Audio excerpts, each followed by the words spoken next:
Folks, Black Star Network is here. Oh, no punches! I'm real revolutionary right now. Support this man, Black Media. He makes sure that our stories are told. Thank you for being the voice of Black America, Roland. Stay black. I love y'all. All momentum we have now, we have to keep this going. The video looks phenomenal. See, this difference between Black Star Network and black-owned media and something like CNN. You can't be black-owned media and be scared. It's time to be smart. bring your eyeballs home. You dig?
Today is Wednesday, July 26, 2023. Coming up on Roland Martin Unfiltered, streaming live on the Black Star Network. I'm live here in Dallas for the 97th Annual General Convention of Alpha Phi Alpha Fraternity Incorporated. Breaking news, Alpha's announced they are pulling out of Orlando in the 2025 convention due to the racist actions of Florida Governor Ron DeSantis. We'll tell you about that and the implications in calling for other black organizations to do the same. Today in Mississippi, a judge has struck down a restrictive new law that penalizes individuals who assist in absentee voting. We'll talk with someone from the ACLU about this critical ruling. Also, yesterday, President Joe Biden signed the National Monument for regarding Emmett Till. We'll talk with a member of the Emmett Till Foundation about that decision and what they will continue to do to keep his legacy and that of Mamie Till-Mobley alive. Also, former Trump advisor and lawyer Rudy Giuliani admits he lied about two black women in Georgia. Of course, his law license is on the line, and this could also cost him millions. Also, folks, we were in Cincinnati last week on Cincinnati Music Festival. We talked to Jodeci. We'll have that in it for you as well. It is time to bring the funk on Roland Martin Unfiltered on the Black Star Network. Let's go. He's got it. Whatever the biz, he's on it. Whatever it is, he's got the scoop, the fact, the find. And when it breaks, he's right on time and it's rolling. Best believe he's knowing. Putting it down from sports to news to politics. With entertainment just for kicks, he's rolling.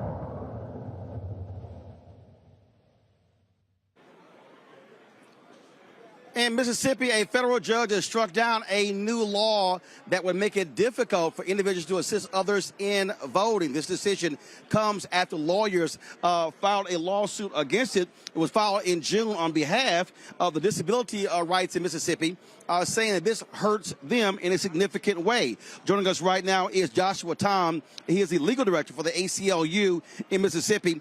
Joins me from Jackson. Joshua, glad to have you here. Walk us through this, because we've seen Republicans do this all across the country where they want to make it difficult to assist people. They have, even like in Georgia, they passed a law that says that you couldn't literally even drop off somebody's absentee ballot. They have to do it themselves. These are the kind of actions Republicans are trying to take all across the country. Yeah, so this law in Mississippi was designed to combat, so-called ballot harvesting. And, that's this idea that people are picking up absentee ballots, sometimes in mass, and doing any number of nefarious things with them, changing them, throwing them away, et cetera, et cetera. The problem with ballot harvesting, and particularly in Mississippi, is that there's zero evidence of that happening. The legislature, when it passed this law, presented no evidence of ballot harvesting. And at court, during the preliminary injunction hearing, the Attorney General of Mississippi's office presented no evidence of ballot harvesting. And, the judge highlighted that in his order, that while there's no evidence of any problems with collection and transmission of absentee ballots, the plaintiffs who we represented did present evidence that the inability to have someone assist them, many disabled voters are unable to, vote without assistance, that without, certain assistance, it'd either be very difficult to vote or they would be disenfranchised. Now, does this apply only to the disabled, or is this applied to all citizens in Mississippi?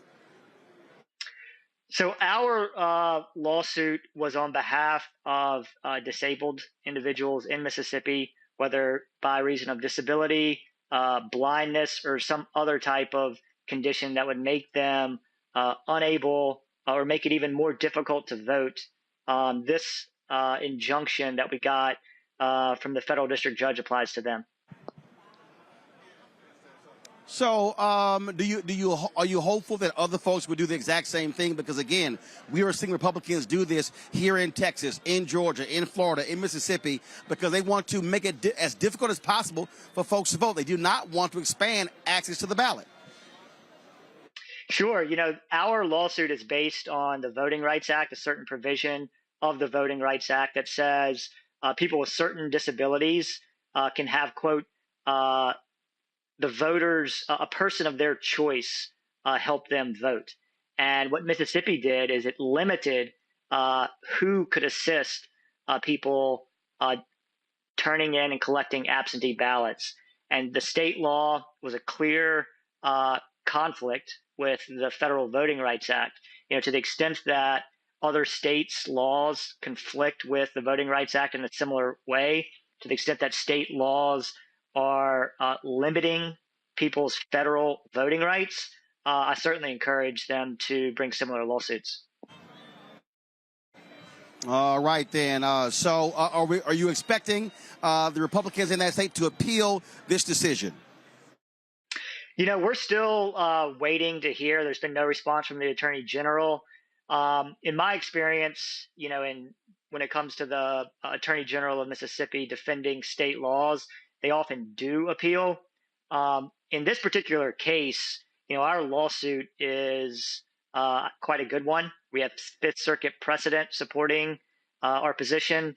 And just from a matter of the plain language of the two statutes, we should win. And the judge ruled in our favor, saying we did win based on the plain text. And so, to the extent that the Attorney General does appeal, they have an uphill battle. All right, Joshua Tom with the ACLU. Great job. Keep fighting the good fight. Thanks a lot. Thanks, Roland.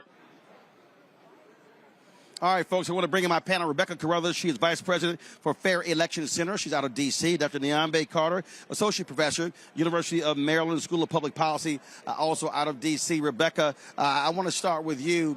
Again, we keep seeing this over and over and over again, how Republicans are doing whatever they can to shrink access to the ballot. And this is the thing we keep trying to explain to people.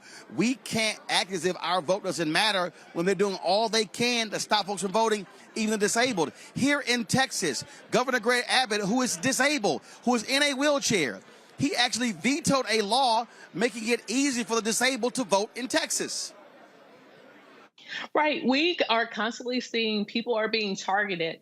We see that there are conservative legislatures across this country that are looking for ways to constrict and restrict those who are eligible to vote. And even in Georgia, we see that those who are eligible to vote, they register to vote, they do all the right things. But then we see that the state of Georgia announced that they're going to purge, I believe it's over 200,000 voters between now and 2024.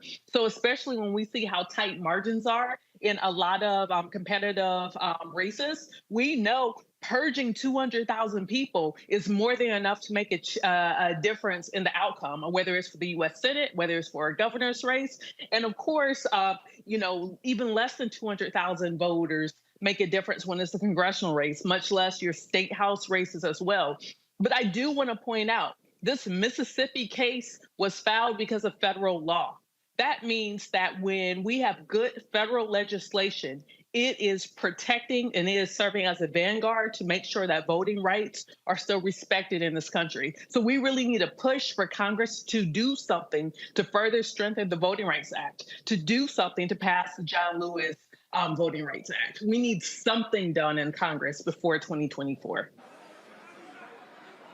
Niambe, this is a federal judge making this ruling. And for all those simple Simons out there who keep saying that that judges don't matter, these things are not important, hopefully they now understand this is what happens when you have the right type of federal judges making these decisions. Absolutely. And I think that's always on the table. Part of the reason why Republicans have been so successful, the conservative movement has been so successful, is they were really strategic about thinking about these presidencies, not just about the person at the top of the ticket, but what does this mean for the appointments that they get to make? Whether we're talking about the Supreme Court, that's where we spend a lot of our attention. But there are also a lot of these lower federal court seats that get filled by these people. And these are, again, lifetime appointments. So these things absolutely do matter. So when we're talking about elections, it's a range of things that come under the purview of the executive that we often sort of dismiss, or we give short shrift because we think of the person holding the title as having the big stick and all the power. But their power can actually last long after they are gone out of office. I mean, we've been talking about this on your show for months, Roland, which is like Donald Trump is gone, but his shadow is very long and very deep because of those Supreme Court picks, because of those federal court judges. So this is absolutely part and parcel of that conversation that has to happen every time we go back to that ballot box, which we're going to have to do again in a few short months, is pick these federal judges, even if by proxy. And Rebecca, to these folks out here, I hear them talking about, oh, Roland, you keep talking about why vote Democrat. Let's remind people, Biden has named more than 100 judges. He has actually been naming judges who were defense attorneys, civil rights attorneys, individuals who have gone straight from fighting for laws right to the federal bench. And so people need to understand, if Biden and Harris is reelected, that's going to give them an opportunity to appoint another 100 to 150, maybe 200 judges, which mean, and look, it's only about 800 to 900 federal judges in the country. You know, and these are lifetime appointments. So I would tell people, look, this is not a Democrat thing. This is not a Republican thing. Do your research. And when you're voting for candidates who have the ability to appoint judges, to vote on judges. So on the presidential, so this is those who are running for president. This also includes those running for U.S. Senate. It matters to understand what is their philosophy when it comes to the appointment of judges. These are lifelong judges. And we're seeing, even from the previous administration, a lot of the judges that Trump appointed were judges who were in their 30s, in their 40s. That means that ostensibly they might have another 50 years of making rulings that are going to impact your life. So we need people to lock in and pay attention. Or even on the state level, this coming November, the Pennsylvania Supreme Court is on the ballot. And so this is an opportunity for people who are voters in Pennsylvania to determine what type of judges do you want in Pennsylvania that is determining and reviewing state law. So all of these races that impact the judiciary, whether it's on the state level or on the federal level, it matters. Indeed. All right, folks, going to go to a break. When we come back, more from here in Dallas at the Alpha Convention. The breaking news, the announcement, they're pulling out of the Orlando Convention in 2025 and calling on other black organizations to do the same. Rudy Giuliani also now admits he's a liar. We already knew that.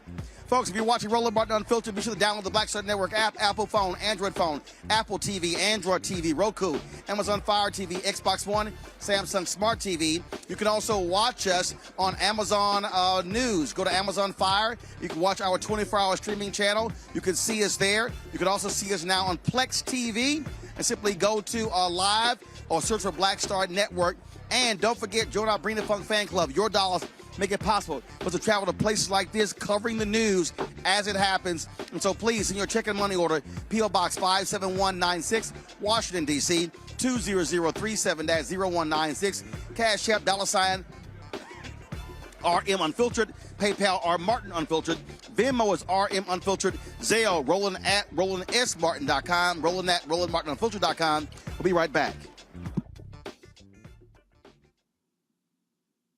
Hatred on the streets, a horrific scene, a white nationalist rally that descended into deadly violence.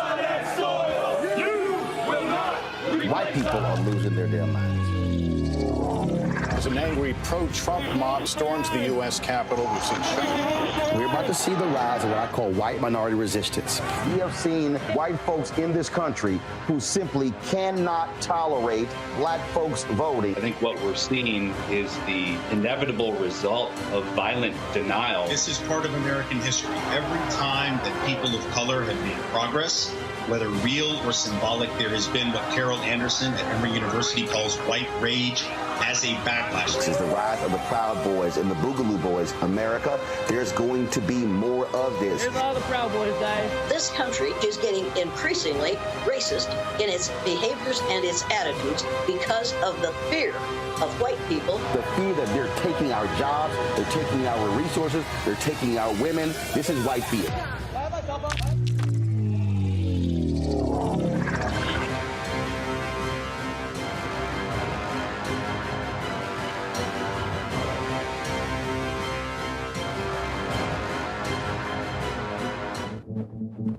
For decades, the tobacco industry has deliberately targeted black communities and kids with marketing for menthol cigarettes.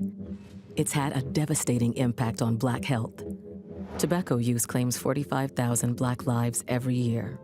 It's the #1 cause of preventable death. In the 1950s, less than 10% of black smokers used menthol cigarettes. Today, it's 85%. Ban menthol cigarettes. Save lives. Hello, I'm Jamia Pugh. I am from Coatesville, Pennsylvania, just an hour right outside of Philadelphia. My name is Jasmine Pugh. I'm also from Coatesville, Pennsylvania. You are watching Roland Martin Unfiltered. Stay right here.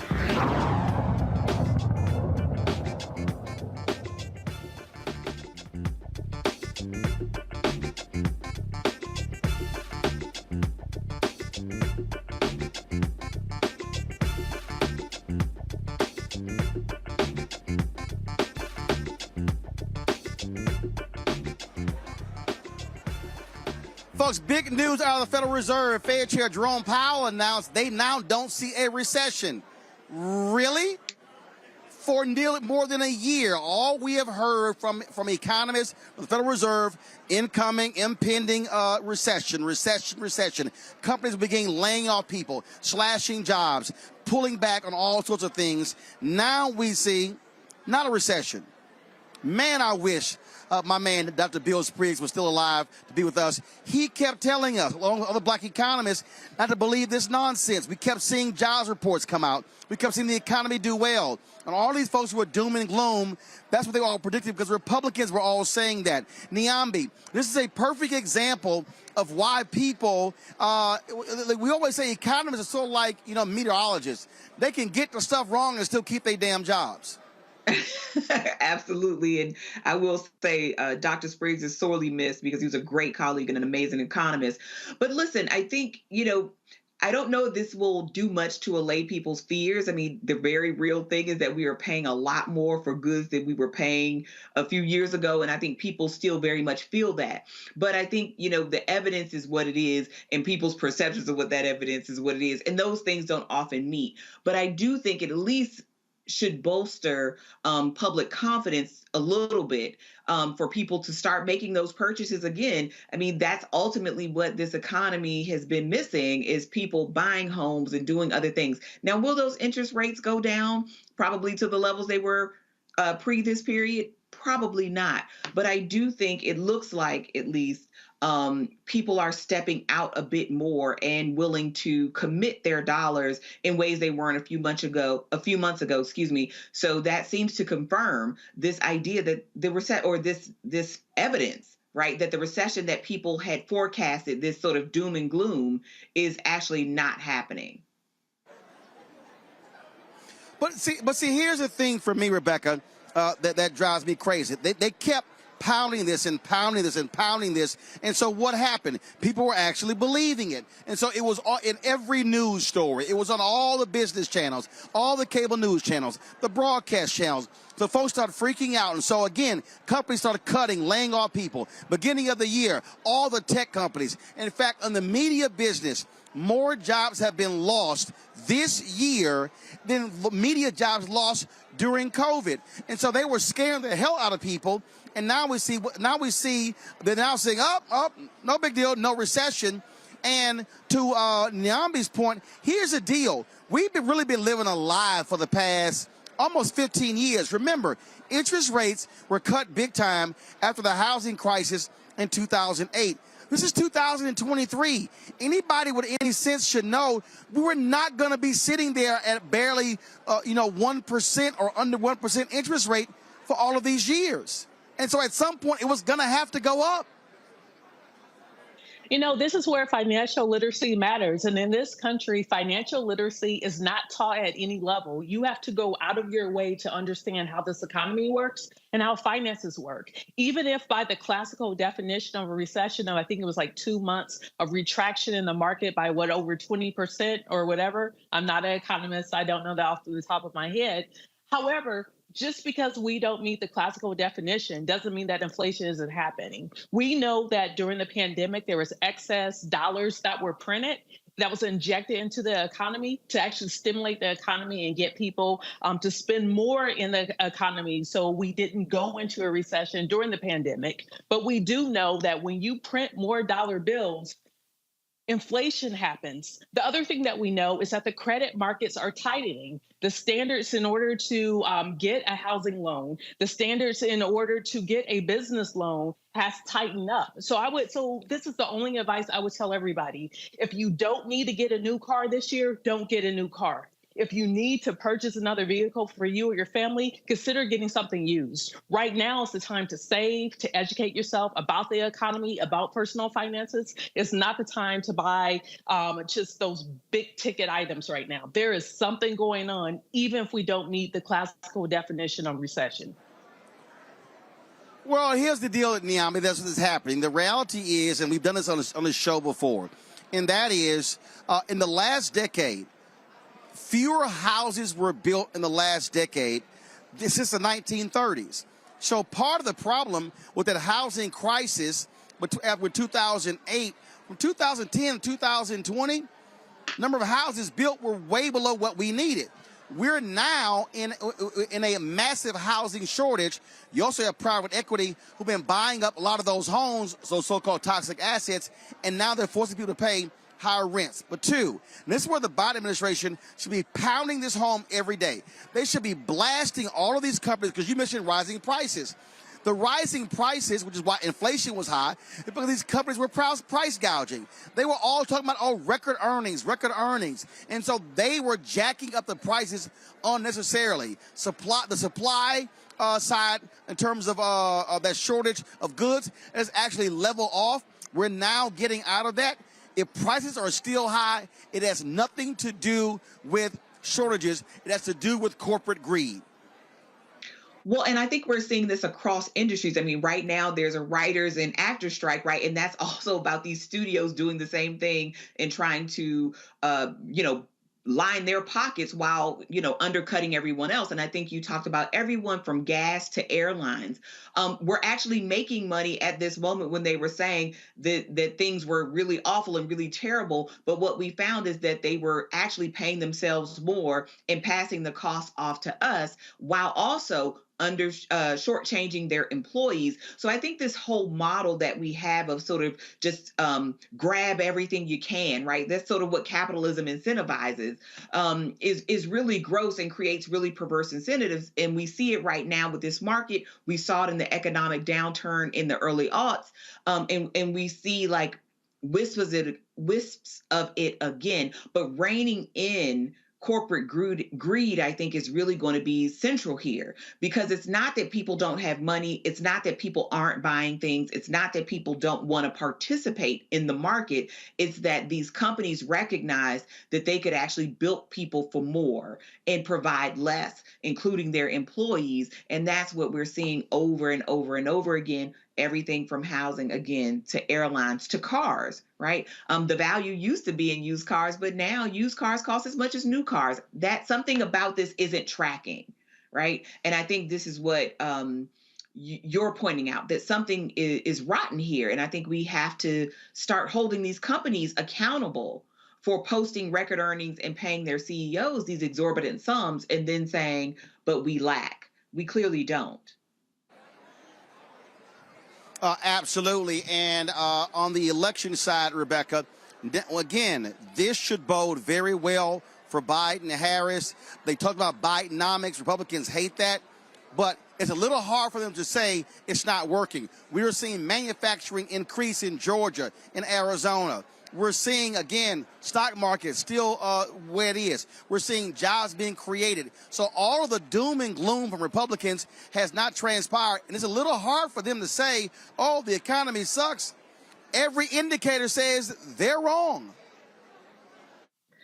Right. If we're going by the definition of whether or not the economy is strong or not, the definitions is showing that, yes, the economy is strong. I think where the Republicans are making their argument is about personal economy, about the kitchen table talk. Is it harder for you, are you to get the same bag of groceries? Does it cost the same or does it cost double now? I think that's where Republicans are talking, while Democrats are talking about the economy in the classical sense, in the large macro sense. But look, next year, people are going to be thinking about their pocketbooks and their wallets. They're going to try to figure out, can I use the same $50 to fill up my gas tank? When 10 years ago, it didn't cost $50 to fill up the average gas tank. How much is it going to cost for me to get a gallon of milk? Get some bread, get some butter, get some eggs. A year ago, eggs for a dozen in certain areas was going up between $6 to $10. Those types of things are not very tenable for a family trying to make it. So I think there's two different conversations going on. One is about the macro economy when we think of the U.S. economy, and the other is about personal economy. And remember, details don't always help folks. Remember, there were 100,000 chickens that died in a fire in January. That's one reason why the egg prices skyrocketed. Details absolutely matter. All right, folks, hold tight 1 second. We come back, we'll talk about the Alphas pulling out of Florida in 2025, their national convention. We're here at the Alpha Convention in Dallas. They say Ron DeSantis' racist policies are so egregious, black folks should not be spending our money in Florida. We'll discuss that. Plus, we'll talk about an Ohio cop who sicked his canine dog on a black man who had his hands up. That cop does not have a job today. You're watching Roland Martin Unfiltered, broadcasting live from the Alpha Phi Alpha Fraternity Incorporated Convention here in Dallas, right here on the Black Star Network.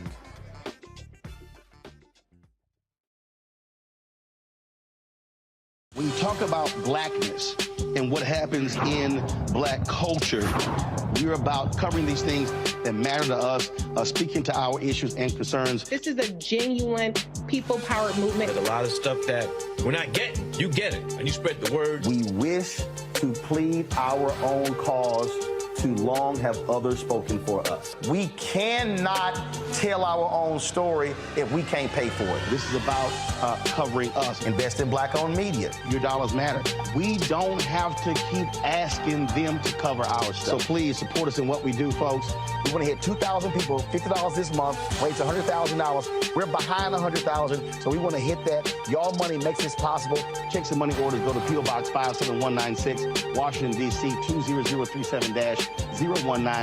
The Cash App is $RM Unfiltered. PayPal is R Martin Unfiltered. Venmo is RM Unfiltered. Zelle is roland@rolandsmartin.com. I'm Dr. Greg Carr, and coming up on the next Black Table, thinking about the Black freedom movement in a global way. Dr. John Monroe joins us to discuss his book, The Anti-Colonial Front, which maps the social justice movement in the United States and its impact internationally, from Asia to Africa, and how movements like anti-communism were used to slow down racial equality, like critical race theory today. Critical race theory today, communism back then, that's essentially mobilized to shut down any challenges to a given system of power. Connecting the civil rights movement to colonialism on the next Black Table, exclusively here on the Black Star Network. Hi, I am Tommy Davidson. I play Oscar on Proud Family, Louder and Prouder. I don't play Sammy, but I could. Or I don't play Obama, but I could. I don't do Stallone, but I could do all that. And I am here with Roland Martin on Unfiltered.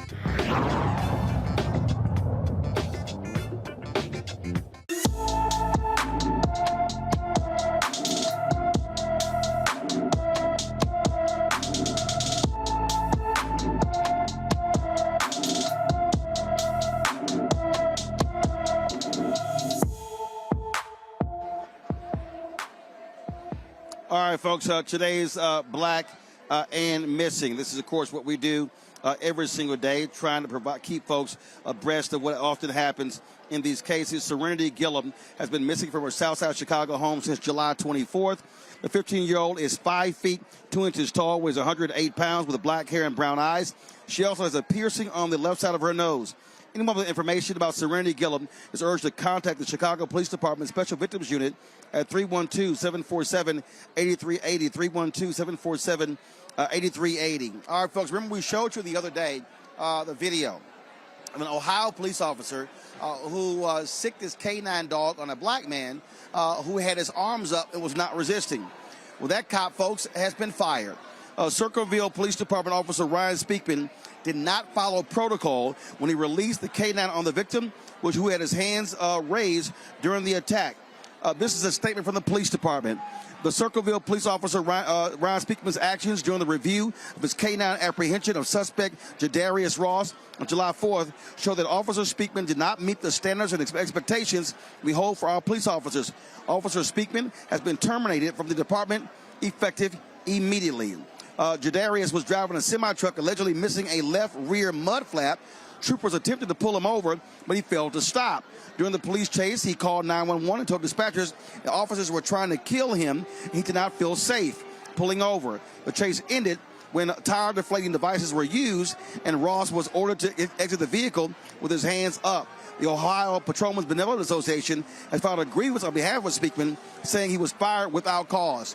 Like, really? How in the hell is without cause, Nyambe? If you have certain protocols, he didn't follow them. This is what happens with these unions. They will protect these cops regardless of whatever they do.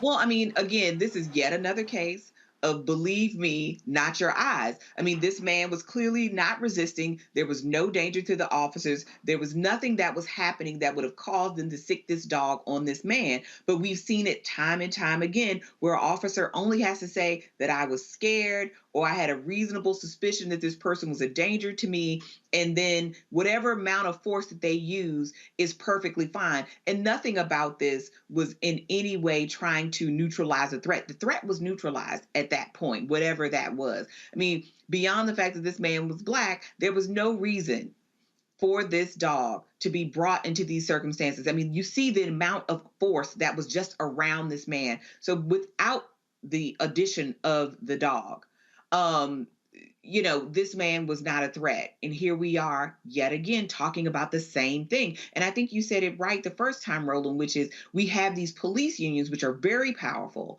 and have no compunction about defending these people, no matter how gross their actions, no matter how dangerous, no matter how sickening.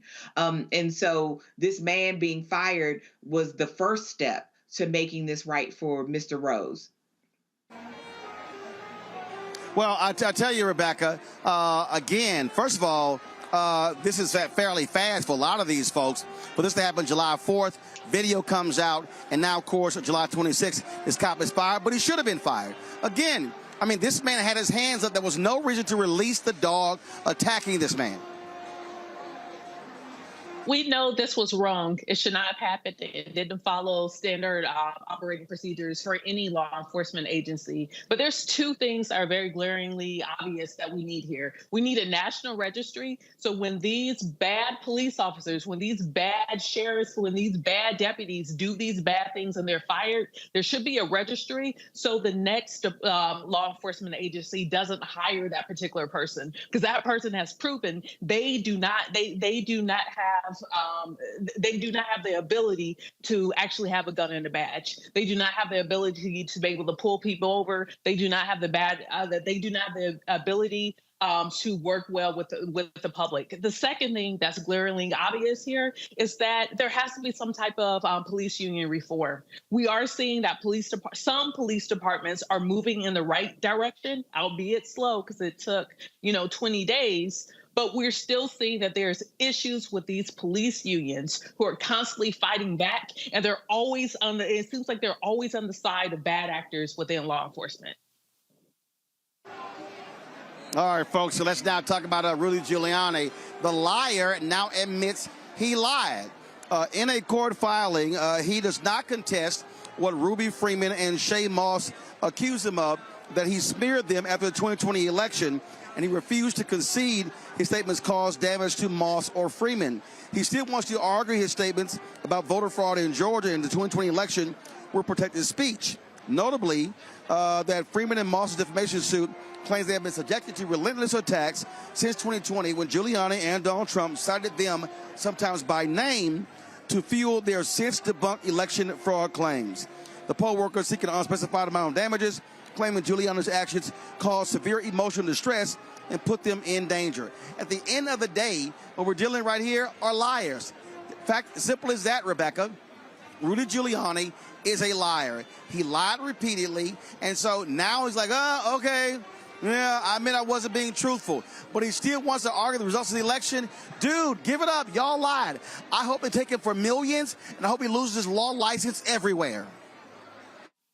You know, Rudy was a liar, is a liar, and he will be a liar tomorrow. That's been Rudy Giuliani since however long that we've known him. That was him when he was when he was a practicing attorney, and this was also him when he was mayor of New York City. The bottom line here is I hope Shay Moss and her mother get all the money that they can out of him, because people like Rudy Giuliani, they do not understand unless it hits them in the pockets. And I hope for the future, when other people, especially on the conservative side, go on television, they do these relentless attacks that actually cause harm, I hope they all go bankrupt.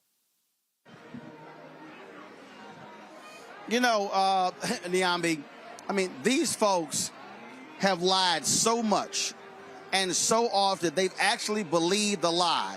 And then when you hit them with a lawsuit, now they got to defend the lies. Now it's like, I really wasn't telling the truth, but I still want to argue the results. Sorry, bro, you lost that. Take him for every cent. Yeah, I agree with you and Rebecca here. I mean, look, we heard that testimony. We saw these women who were really just trying to be good citizens. They were doing their civic duty, and this is the payment they get. I mean, these people are volunteering their time, their energy to serve their communities, and you have these men name-checking them in public, and then you have these crazy people who were going after them. They had to leave their home. People were threatening their lives. I mean, these people were singled out. These Black women were singled out in public, online, and every other space for ridicule, for derision. They had their integrity called into question. I mean, they were absolutely terrorized by the former president and Rudy Giuliani, who knew better, right? So he can say all of this, but Rudy Giuliani knew better. He knew it was a lie then. Like to Rebecca's point, he knew it was a lie today. He knows it's going to be a lie tomorrow. And he didn't stop. They were relentless. And they gave these women's names around. And so people started repeating it. That's what made it particularly insidious and dangerous. And we also know how easy it is to gin up hate against Black women, particularly online. And we had to watch these women come before the country and cry and tearfully recount everything that has happened to them because they deigned to do their jobs, their civic duty, which most of us will never experience. Most of us don't have a heart for the kind of work that these women and other people like them do day in and day out. And yet these women were put in harm's way for not being willing to go along with some nonsense because a man didn't get his way, because a white man lost an election to another white man. So I agree. Take every dime that they can get. Rudy Giuliani shouldn't have a license, period, just on the strength of the big lie. So never mind the defamatory remarks about these women. He shouldn't have a law license. He has abdicated all responsibility. He has no integrity. And I hope whatever bar that has issued this man a license acts swiftly, because this man is not just irresponsible. This behavior in this case was dangerous. Indeed. All right, folks, hold tight 1 second. We come back. We're going to talk with the general president of Alpha Phi Alpha about their decision to pull the 2025 convention out of Florida. Plus, last week we were in Cincinnati for the Cincinnati Music Festival. We caught up with Jodeci, talking with them about what's next for them. We'll have that interview as well. You're watching Roland Martin Unfiltered on the Black Star Network. Be sure to download the Black Star Network app, Apple phone, Android phone, Apple TV, Android TV, Roku, Amazon Fire TV, Xbox One, Samsung Smart TV. Also, of course, you can support us with your dollars.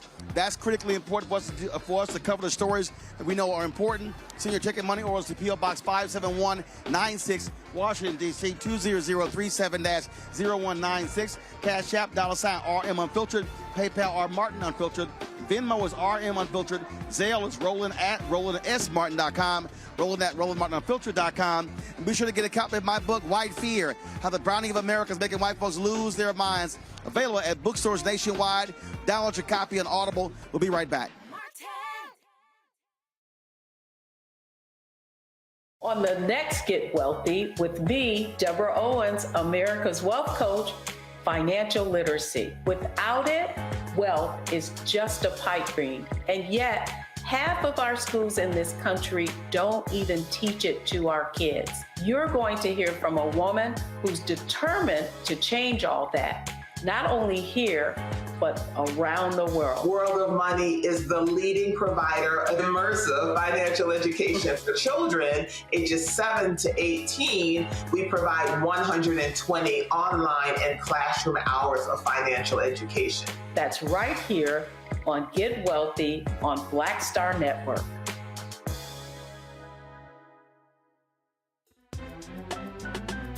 I'm Faraji Muhammad, live from LA.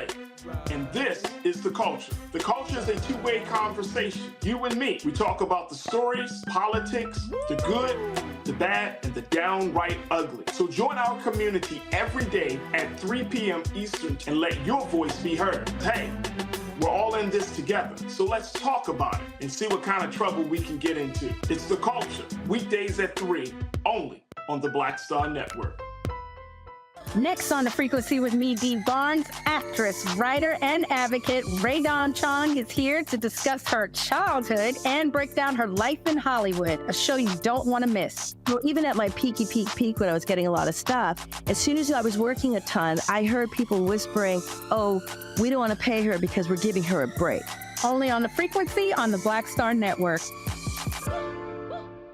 Hey, it's John Murray, the executive producer of the new Sherry Shepherd Talk Show. This is your boy, Earthquake. And you're tuned in to Roland Martin, Unfiltered.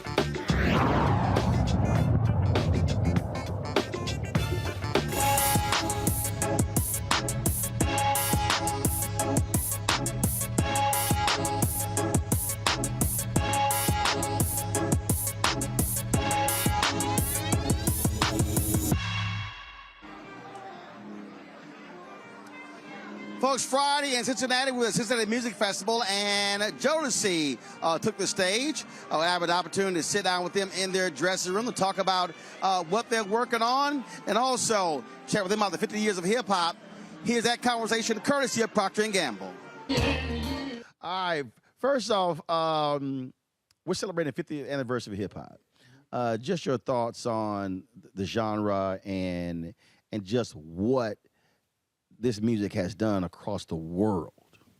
Hip hop is heavily influenced by Jodeci, our style, everything. Like, we big fans of Big Daddy Kane, Rakim, LL Cool J, KRS-One, Dougie Fresh, Run DMC, even under the Beastie Boys. Salt and Pepper, the whole Def Jam movement, back in the day. Because we came from Uptown, Andre Harrell, he was part of the Dr. Jekyll, Mr. Hyde era with Russell Simmons and all of them. So, and I think we coined the phrase R&B hip hop, or hip hop R&B. So, yeah. It means a lot to us, man. It's like Dalvin said, everything Dalvin said, man. Hip-hop is like, in the way it's, the way it's done grow so much, 50 years, man. 50 years alone speaks for itself to me. Absolutely.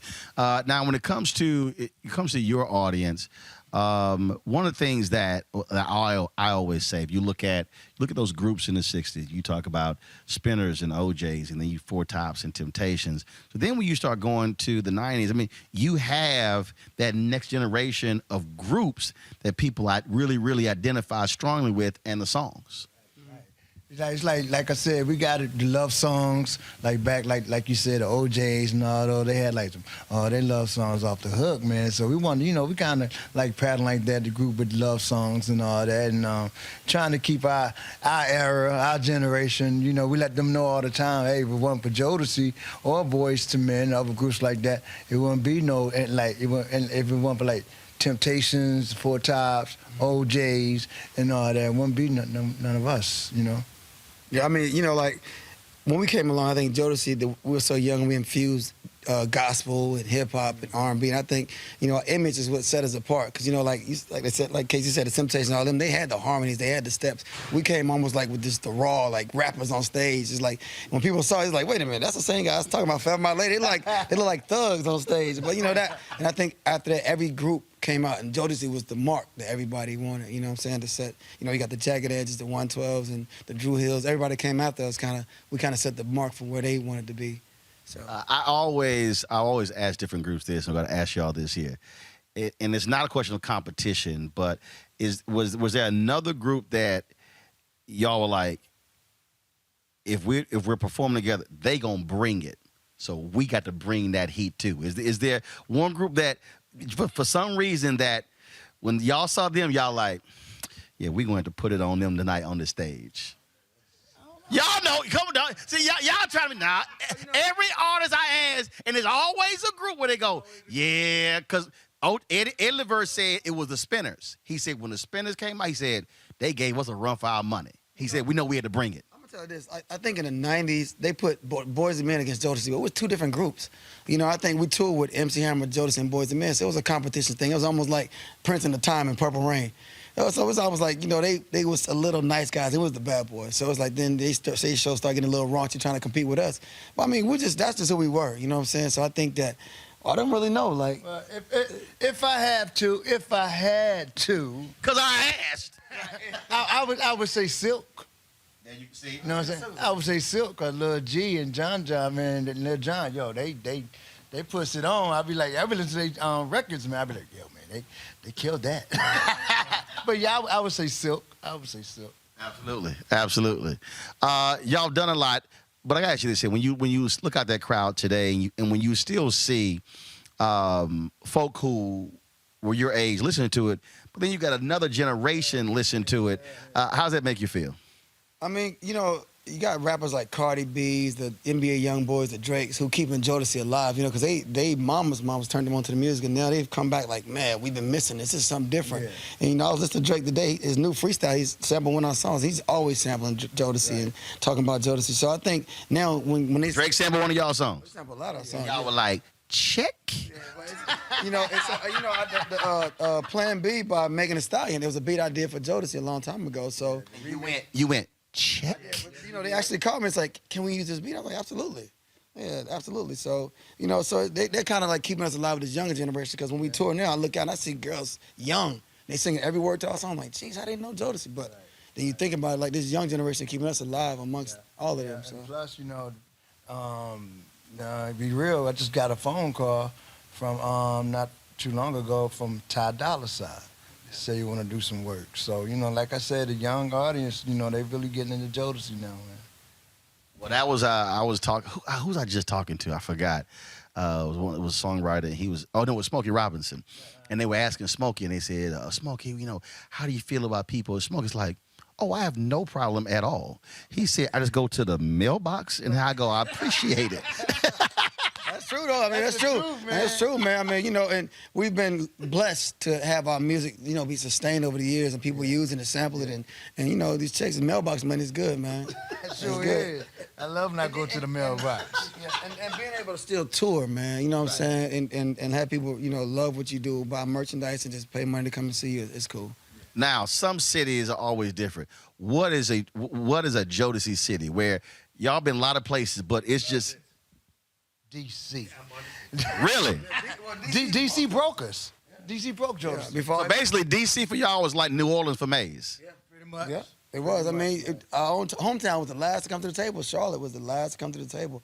Yeah. D.C. and then New York and then up north, because everybody thought we was from New York. You know, but, you know, North Carolina was just not, they wasn't getting with us. Baby, your hometown, the last, y'all like, what y'all doing? Now they show us all the love. Like, now we just did the culture tour, and it was crazy. We didn't know what to expect, because we haven't played in Charlotte since MC Hammer. I tell you what, D.C. for me, baby. D.C., Baltimore, you know what I'm saying? That's our area right there. Surprisingly now, too, is Chicago really have a lot of love for Jodeci for some strange reasons. Yeah, so your eyes lit up when you said D.C. I love D.C., man. D.C. put us on the map, man. Put us on the map. Video Soul, remember that? Oh, yeah. What's next? We start our tour July 28th in Charlotte, North Carolina with SWV and Drew Hill. So we're doing like a 24 city tour. Something like that. Yeah, so we're taking it around the West. Called the Jodeci Block Party, Summer Block Party Tour. And getting ready for buyout. You know, it's Jodeci's buyout. We're ready to start working on that. Writers get off a strike, we're gonna go back in the Yeah, man. We can't get nothing done. We can't get nothing done with that right now. Yeah. All right. Well, look, it was great to see y'all out there. Appreciate it, and definitely when the tour starts, one of you guys said, "Give me your number." He said, "Pick which city." So I'll be there. You see me down there. You know, I'll be down there in Lennon. You know, doing a little something. You know, I ain't afraid to dance now. Come on, man. We're gonna put you on stage. We'll put you on stage then. Come on down, get on up and rock. My feet always work. Okay. So whatever city you want to come to, you're more than welcome. Come on, yeah. Open invitation. I appreciate it. All right. Thanks a bunch. Appreciate it. Appreciate it. Yes, sir. Thank you. All right, so they ain't tell me this here, so this part 2 of the interview. I asked them what's next. They ain't say nothing about a solo okay? It was all in Jodeci. Jodeci mode, man. Yeah, but you got to be always selling. Yeah, you're right, but I got a project coming out July 23rd called Famous for Mr. Dalvin. It's a solo project. It's an EP. Casey working on it. Joint 2. Working on my new joint coming out. I haven't made no date yet when it's coming out, but it's coming soon. KC.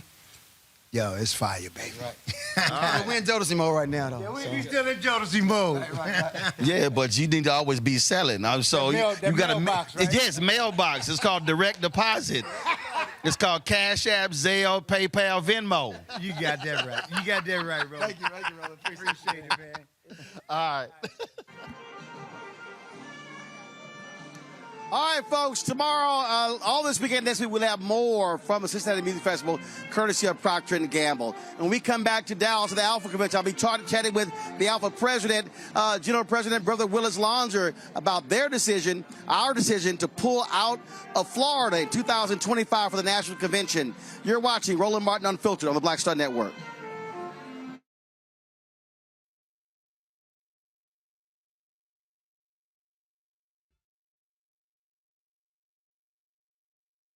When you talk about blackness and what happens in black culture, we're about covering these things that matter to us, speaking to our issues and concerns. This is a genuine people-powered movement. There's a lot of stuff that we're not getting. You get it, and you spread the word. We wish to plead our own cause. Too long have others spoken for us. We cannot tell our own story if we can't pay for it. This is about covering us. Invest in black-owned media. Your dollars matter. We don't have to keep asking them to cover our stuff. So please support us in what we do, folks. We want to hit 2,000 people, $50 this month, raise $100,000. We're behind 100,000, so we want to hit that. Y'all money makes this possible.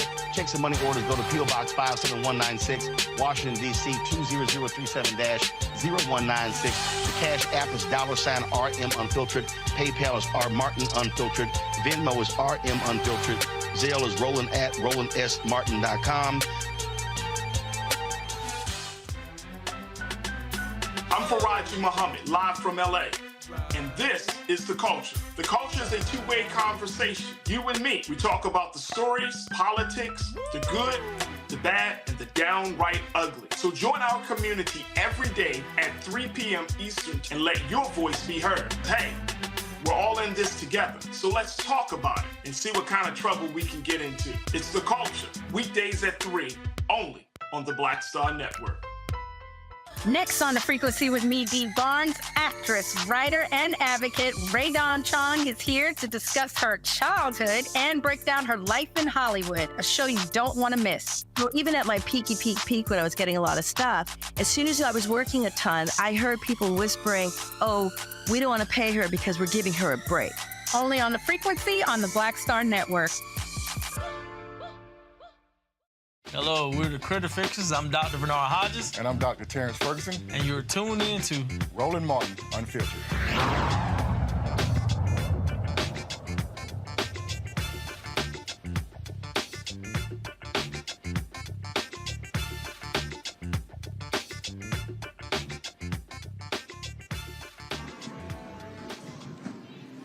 All right, folks, welcome back to Roland Martin Unfiltered on the Black Star Network. I'm live here at the 97th Annual Alpha Phi Alpha Fraternity Incorporated General Convention. in a moment. I mean, literally, folks have been lining up. The public program is going to begin. This is open to the general public, all D9 members. And so I'm going to be emceeing the program. Reverend Dr. Frederick Douglass Haynes III, my Alpha brother, senior pastor of Friendship West Baptist Church, and the president of the Rainbow Push Coalition will also be speaking. And so on the stage, I'm going to be talking with Brother Willis Longs, the general president, talking about the decision to pull out of the convention. In fact, he comes in right now.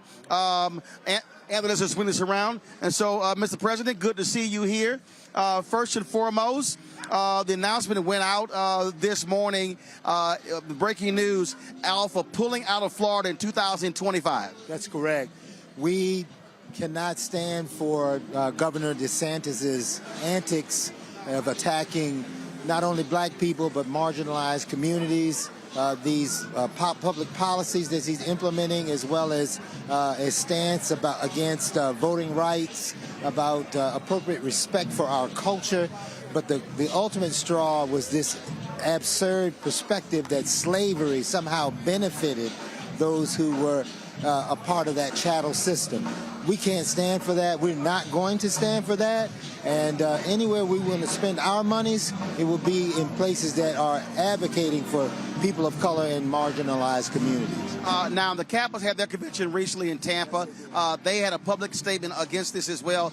But people don't understand, this is not the first time that Alpha has pulled a convention from a location. That's correct. We did it when Arizona would not acknowledge Martin Luther King's birthday. They became the last state to do so. That's correct. And we took financial hit to do it as an organization because of the principle.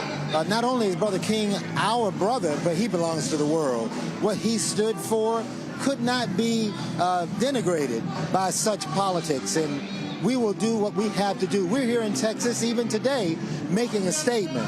And brothers have to understand, in the new Jim Crow, we have to have new types of tactics, economic tactics, but be willing to sometimes go into the fire and stand close, but to lift the community while we're here. That's why we did the march yesterday to City Hall and really elevated economic issues, gun violence, women's rights, and the right to educate around true history that respects our people. You mentioned Brother Dr. Martin Luther King Jr., and I'm always reminding people, on April 3rd, 1968 at Mason Temple, he called for redistributing the pain, that we do not spend our dollars at places and not reciprocating that. But he also called on black folks to coalesce and operate in unity as well. And so, again, we understand, America understands the money. And so our best way to send the message is to speak with our dollar. Either we are giving it or we're withdrawing it. I absolutely agree. We have to think that the economic tactics is one of our number one or at least number two tactics. Yes, when we decide to boycott, it does have an impact. But sometimes taking a more decisive move like we did in Florida, that's on a conservative $4.6 million, but probably closer to $10 million of economic surplus that could have helped the Orlando community. That's the governor's decision to cut off his people. He has to remember he's a governor for all people, not just for those who think like him. Is Alpha also calling on other black organizations to follow our lead? Absolutely we are. We have been working in concert with the Divine Nine. Trust me, where the Omegas are, the Kappas are in Florida, they will have tactics, I'm sure, as I've talked to their leaderships, respectively, to handle and address their concerns and making sure that the public knows that they've made a commitment to be there and they want to economically be in a positive manner for their organization. No one should take on and make a poor business decision because of political antics. However, to be silent would be the travesty, and they won't be silent, I'm sure. Also in September, and our current chairman of the Council of Presidents, Sister Rashida Liberty, the International Grand Basilisk of Sigma Gamma Rho, has been helping all of us to culminate that. But I also, in the September at the CBC, will become the chairman of the Council of Presidents. And I can assure you, we will continue to push this message as well as our voter education and empowerment so that in 2024, we will be effectively doing an interorganizational alignment. For example, the United Supreme Council of the Scottish Rite Masons, the northern jurisdiction. Sovereign Grand Commander Blaise Moore has already committed to align with the Council of Presidents as we build an inter-organizational coalition. We just picked up, as you well know, Brother Dr. Freddie Haynes becoming the president and CEO of Rainbow Push Coalition. Trust me, even if if Reverend Jackson was there, we know they would be with us. So this is what we have to do moving forward and think a broad community approach. Well, and the thing is, this is not just D9. We're talking about D9. We're talking about, yes, Masons, Links. We're talking about numerous black organizations, NAACP, Urban League, others considering going to Florida places. If all of a sudden 10, 20, 30, 50, 100 black organizations say, Florida, you're off limits, we're now talking about 1, 2, 3, 4, 500, $500 million. Exactly. Your scoring point is absolutely right on. And I'll tell you, that's where we have to hit these folks, is in an economic pocket. I'm also looking to help bring Brother Mark Morial and the Urban League into the integration with Brother Johnson from the NAACP, so we can have a multi-pronged approach as the D9 together, but also just doing an interspread between the black community and its leadership. It's time for us to shake ourselves from the fear of what was and take back that fear and move us forward. Certainly, when we take 2 steps forward, they try to tell us we'll go back 20 steps. But at the end of the day, we need to be in a fighting mode. And as I have said recently in Washington, D.C., until the incorruptible put on incorruption, and those who are immortal put on, the mortal puts on immortality, which means when Christ comes, that's when we'll see the difference. Until then, we need to fight, and we need to be in a posture for fighting. So I know we got the public program. You got to be there. I got to MC it. So both of us got to get in there. We'll appreciate it. And, of course, we're live streaming the public program as well, so people will be able to hear more about all of this. We appreciate it. Thanks a bunch. Niambi and Rebecca, I just want to get your thoughts on what Brother President just said. Again, using the economic dollar and withdrawing it from Florida. Rebecca, you first. So I'm a member of Alpha Kappa Alpha Sorority Incorporated and also the Links Incorporated. So I definitely hope my leadership also figures out what we could do to stand in solidarity. I'm also concerned about our undergraduate chapters in Florida because we know this governor is attacking college campuses and defunding diversity, equity, and inclusion, as well as defunding student activities and student organizations that promote Black folks. So I'm concerned with what's going to happen to the future of our undergraduate chapters in Florida in this current climate. Niambi, again, I'm always referencing that MLK speech at Mason Temple. And all too often, people keep focusing on the end of the speech when he talks about, I've been to the mountaintop. But it's the other 41 minutes where he's talking about black people moving as a collective, where he name-checked companies to boycott. And so people need to understand, this is literally, if Dr. King was alive today, this is exactly what he would be saying black groups should do. Absolutely. And I think, the financial aspect is something that always gathers attention, but it wouldn't be the first time Black people did that. I mean, we saw Black people boycotting South Carolina, boycotting companies like Denny's. So it wouldn't be the first time that we've seen Black people talking about the importance of our dollar, especially when we think about how little our dollar circulates in our own community. So when you have organizations like Alpha and Alpha Phi Alpha Incorporated, and you have, other D9 organizations, but also that filters out to larger community people who are not members of these organizations who say, you know what, we're going to take their lead. Because I'm sure many of you are connected to people who are not part of your organizations and are telling them the very same things. Do not spend your dollars where you're not respected. So I think one thing we do know is the Black dollar is very important. That is a part of the community that people always want to speak to. That is a part of the community that people always want to reach. And I think when you say to a place like Florida, which is a very popular destination for vacation, for conventions and all kinds of things, we're not going to come there. We're not going to spend our money there, even if it does cost us in the short term.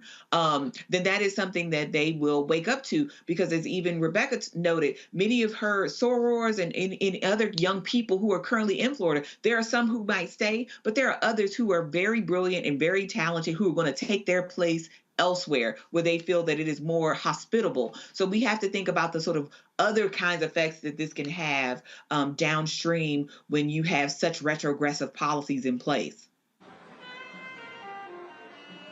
Indeed. Rebecca, Niambi, I appreciate both of y'all joining us. Thank you so very much. Folks, this is not it for us. I'm about to actually head into the public program, MC the program.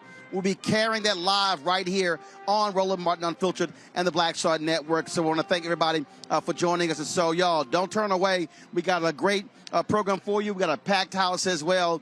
And you do not want to miss this Alpha Phi Alpha public program. Again, I'm the MC. Pastor Freddie Haynes is going to be speaking. We got other folks who are going to be speaking as well. So we look forward to a dynamic conversation right here on the Black Star Network.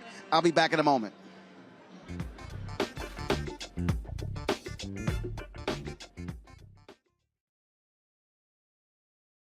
Hatred on the streets, a horrific scene, a white nationalist rally that descended into deadly violence.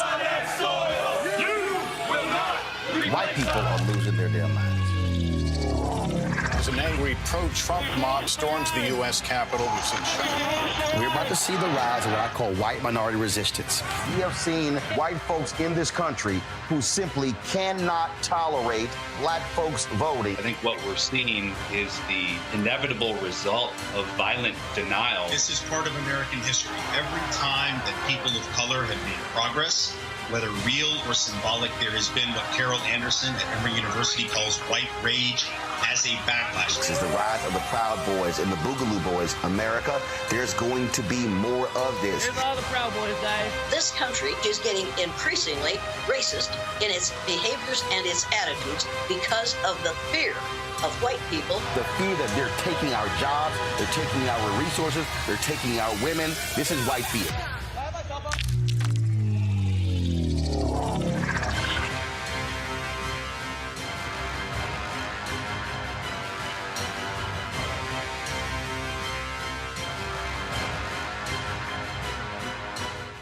When you talk about blackness and what happens in black culture, we're about covering these things that matter to us, speaking to our issues and concerns. This is a genuine people-powered movement. There's a lot of stuff that we're not getting. You get it, and you spread the word. We wish to plead our own cause. Too long have others spoken for us. We cannot tell our own story if we can't pay for it. This is about covering us. Invest in black-owned media. Your dollars matter. We don't have to keep asking them to cover our stuff. So please support us in what we do, folks. We want to hit 2,000 people, $50 this month, raise $100,000. We're behind $100,000, so we want to hit that. Y'all money makes this possible. Checks and money orders go to P.O. Box 57196, Washington, D.C. 20037-0196. The Cash App is $RM Unfiltered. PayPal is R Martin Unfiltered. Venmo is RM Unfiltered. Zelle is Roland at RolandSMartin.com.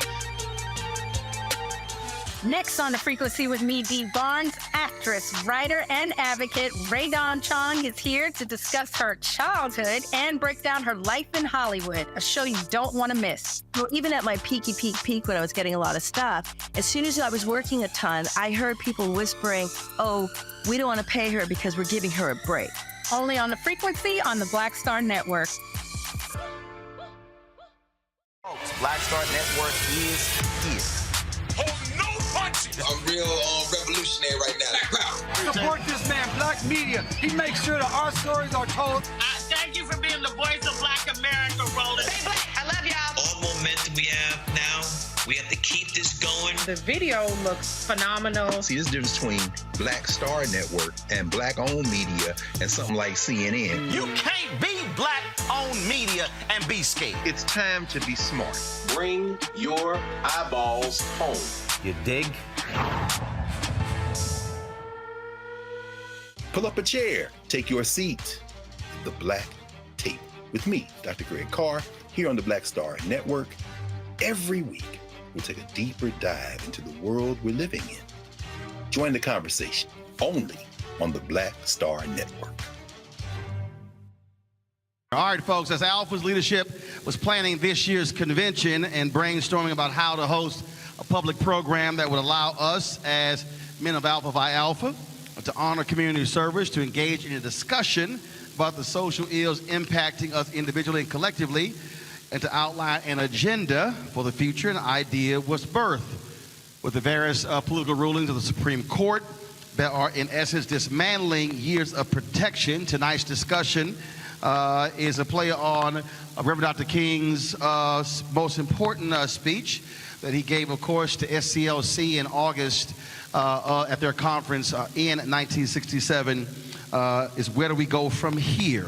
So this session is called Politics 2023, where do we go from here? Our panelists, let's bring them up. First and foremost, Siobhan Arlene Bradley, President and Founding Principal of Reach Beyond Solutions, LLC, a strategy and innovation consulting firm designed to expand the leadership and strategic capacity of government, corporation, foundation, and nonprofit partners based in Washington, D.C. In January of 2023, she was named as President and CEO of the National Council of Negro Women. She's also the immediate past co-chair of the National Social Action Commission, serving on the National Board of Directors of Delta Sigma Theta, where she serves as the current president and chair of Delta for Women in Action. Next up on our list, folks, if you're from Dallas or anywhere, you know he needs no introduction. He is our second panelist.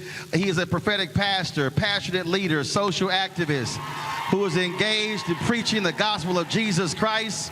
He has devoted his life to economic justice and empowerment in underserved communities and is helping to transform the lives of the disenfranchised. He is the senior pastor of Friendship West Baptist Church in Dallas and the new president and CEO of the Rainbow Push Coalition, Reverend Dr. Frederick Douglass Haynes III.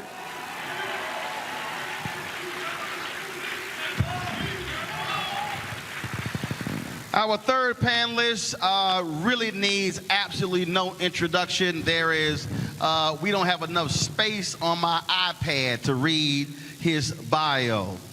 He was a confidant, one of the lieutenants with Reverend Dr. Martin Luther King Jr., key strategist when it came to the passage of the Civil Rights Act of 1964, the Voting Rights Act of 1965, has dedicated his life to changing the course of history, not only the civil rights movement, but the civil rights movement after that as well. Activist, elected official, groundbreaking ambassador, social entrepreneur, advisor to presidents, and one bad mother. Folks, he is 91 years old, still on the front lines. Put your hands together for Ambassador Andrew Young.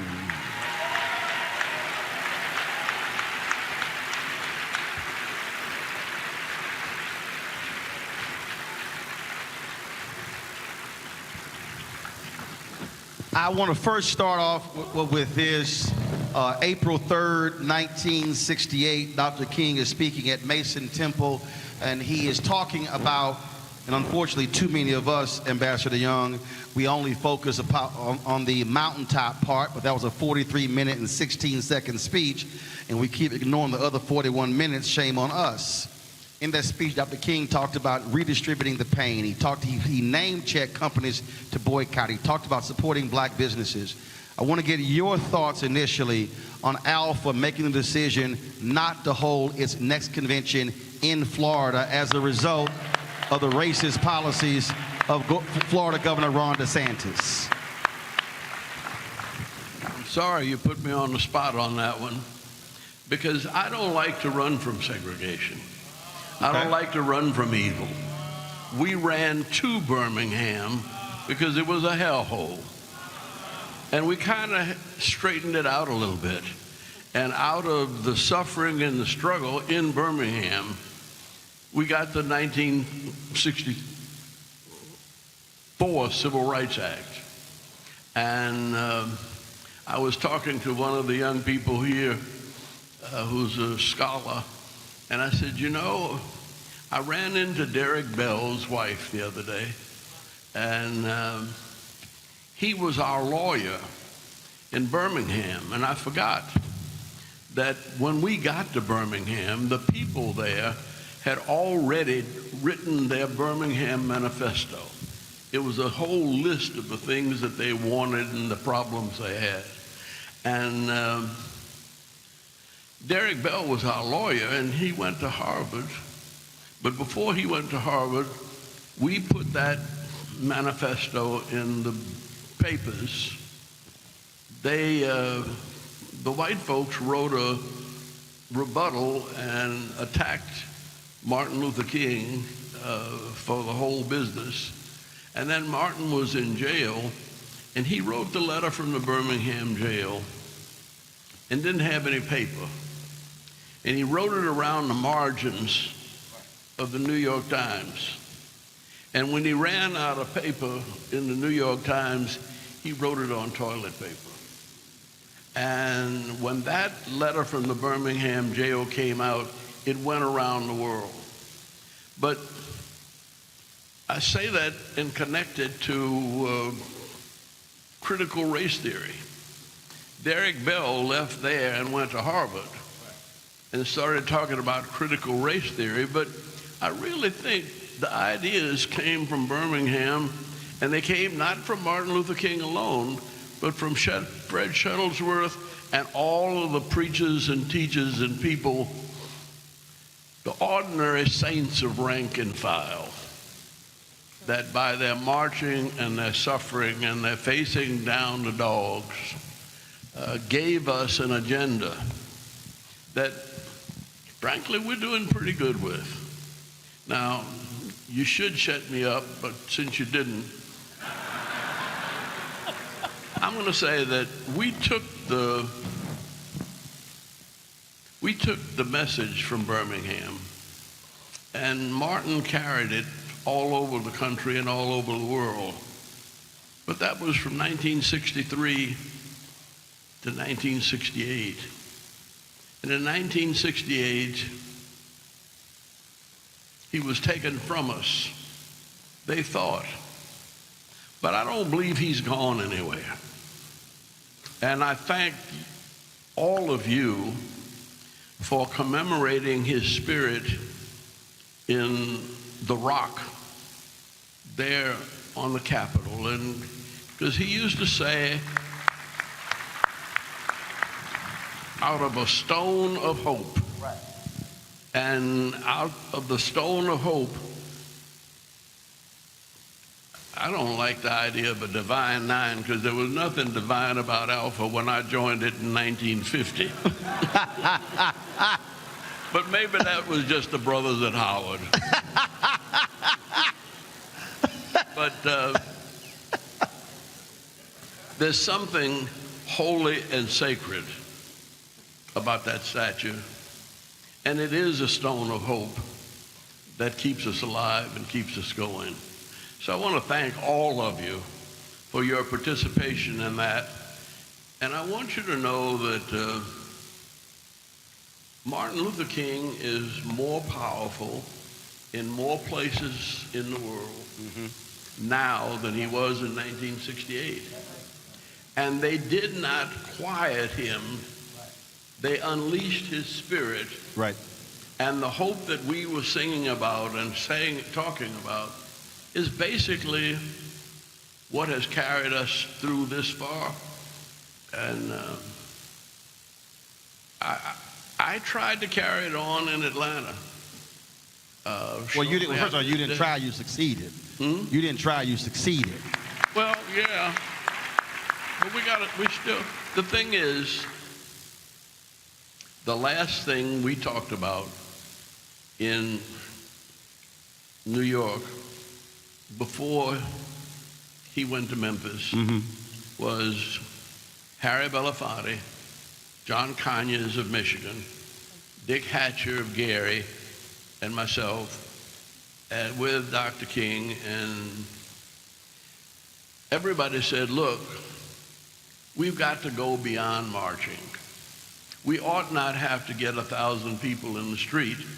We ought to be able to pick up and call our senator or our congressman and get them to do it, because we got so far to go and so much to do. Now, that's what we tried to do in Atlanta. And we moved the movement into politics. And we've done pretty good. Just a summary, and then I'll go back on any of the details if you want. I went to visit the Atlanta airport the other day, and I heard that they had broken all the records for every airport in the world. 110 million people had come through there, and 80 million people had gone through Beijing in China. So they're that far ahead of any airport in the world. And so I decided I was going to go see the general manager and thank him. I was shocked, because when I went in there, I didn't see but one white man. And I didn't see but two more black men. It was 7 black women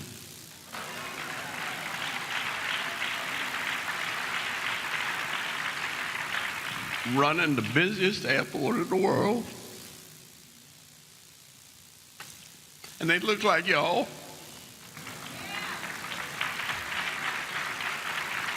And they came out of your schools and they joined your sororities. But that airport had a $66 billion impact that year, over 1 million jobs that are controlled by that airport. And to see that, well, yeah, we got a bad crime, we got traffic, but we are making so much progress so fast in so many ways that well, as the song says, I don't feel no ways tired, Reverend. But Pastor Haynes, that's far from where we started from. And Pastor, that's why when we talk about the focus of the money, we look at Operation Breadbasket, which I believe is one of the most underappreciated things that Dr. King did, and the idea came from Reverend Leon Sullivan. But part of that was not just, hey, we want products on the shelves, we want you to invest in black businesses, but if you don't, we are going to withdraw our dollars. We spend more than $1 trillion, but we have to get folks also to respect our dollar, which I believe is part of the reason why Alpha says to Florida, peace be out. Right, and thank you for bringing that up, and I want to salute our president and national leadership for making such a decision. One of the things I'm definitely in agreement with our Ambassador Young, brother Ambassador Young, and that is when we went during the civil rights movement to Birmingham, we went to disrupt it. Now we don't go to Orlando in order to economically disrupt it and make them feel the pain of our not being there. And contrary to the Marjorie Taylor Greens of this world, we come with money. Not only do we come with money, we know how to tip and we handle our business. And so given that our dollars have sense, we decide to go where we are respected. We are basically standing in the tradition of our ancestors during the civil rights movement who said, if you don't respect our bodies, you will not expect our money. And so we live with that kind of sense as it relates to our dollars. And so Dr. King was right. We need to redistribute the pain, and we need to go back to, as we discussed yesterday, what Breadbasket was doing at the beginning, and that is giving a report card to any business that disrespects us, any business that does not treat our people right. We need to give a report card and then spread that report card to the entire community so we have decisions to make, because if you disrespect us, don't expect our money. I think we've got to go back to that, because $1 trillion, Roland, imagine if we withdraw that $1 trillion and then invest it in our own community. We can do some serious building. Siobhan, I'm going back to that speech, and I reference it all the time because really too many people literally have not listened to it, read it.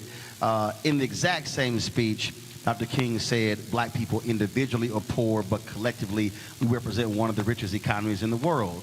And he says in there, if we move as a collective, then we can begin to change things. That to me is what we must be talking about if we're talking about Alpha, members of the Divine Nine, but extending that to Links, Prince Hall Mason, Eastern Star, all of these black organizations. If we begin to operate collectively, imagine if 10, 20, 30, 50, 100 organizations say no conferences in Florida. We're going to take our money to places where they respect us. Now all of a sudden folk realize, because trust me, that's what Disney is doing right now. It's setting the standard. First of all, thank you all for having us here. And NCNW actually is in alignment with what you're talking about. One of the things that Dr. Bethune talked about in the founding of NCNW was this idea of the collective context, where there was never going to be a table where black women would not sit together. And we're talking about economic impact. Let's talk about the economic impact of black people in this country. The number one consumer in the world are black people and people of African descent. That's first and foremost. But secondly, you're talking about not investing in Florida. What if 10, 20, 100 organizations got our own convention center? We got our own hotels. We decided to redefine. I want to shout out, I'm a proud Delta, and I'm shouting out my sisters of Alpha Kappa Alpha for the credit union. These are opportunities that make a difference. But here's what I do see. And the Omegas are like, hold up, we had one first. They did. The Omegas and the Sigmas have one. Omegas, y'all might want to chill on that. Y'all had one first. Absolutely. See? The Sigmas too. I know y'all history. And I think the biggest part that we're missing is this public meeting is actually a part of collective history for black people. We have always aligned together. Where white people have done their due diligence is by separating us across the board. So if we begin to start looking at the ways, if somebody comes for an AKA, they coming for me. If somebody comes for a Delta, they really coming for me. If somebody comes for one of my sisters, they're coming for me. If we look at this on the policy side and we decided, hands down, I'm done with this affirmative action stuff, if we would have voted in 2016, that Supreme Court would have looked different. Right? So you're talking about collective action. If we collectively would have gotten out of our seats, and let's talk about it, brothers that are voting for persons, and I can speak on both sides of C3 and C4 because there's partisanship and then there's factual politics. Factual politics says that we did not make the right decisions, and now we see what the Supreme Court has done. And in doing so, in 2024, if we don't wake up and collectively roll to the polls all day long, we will see not only economic disparities raised, but also health care. For every woman in the room, for every preacher in the room that's worried about abortion, it's the wrong issue. The issue is constitutional freedom. Collectively, if we talk about my rights, you can be on any side of any aisle, you can be on any side of abortion, but if you're not on the side of constitutional freedom, you're not on the side of black people, and don't talk to me.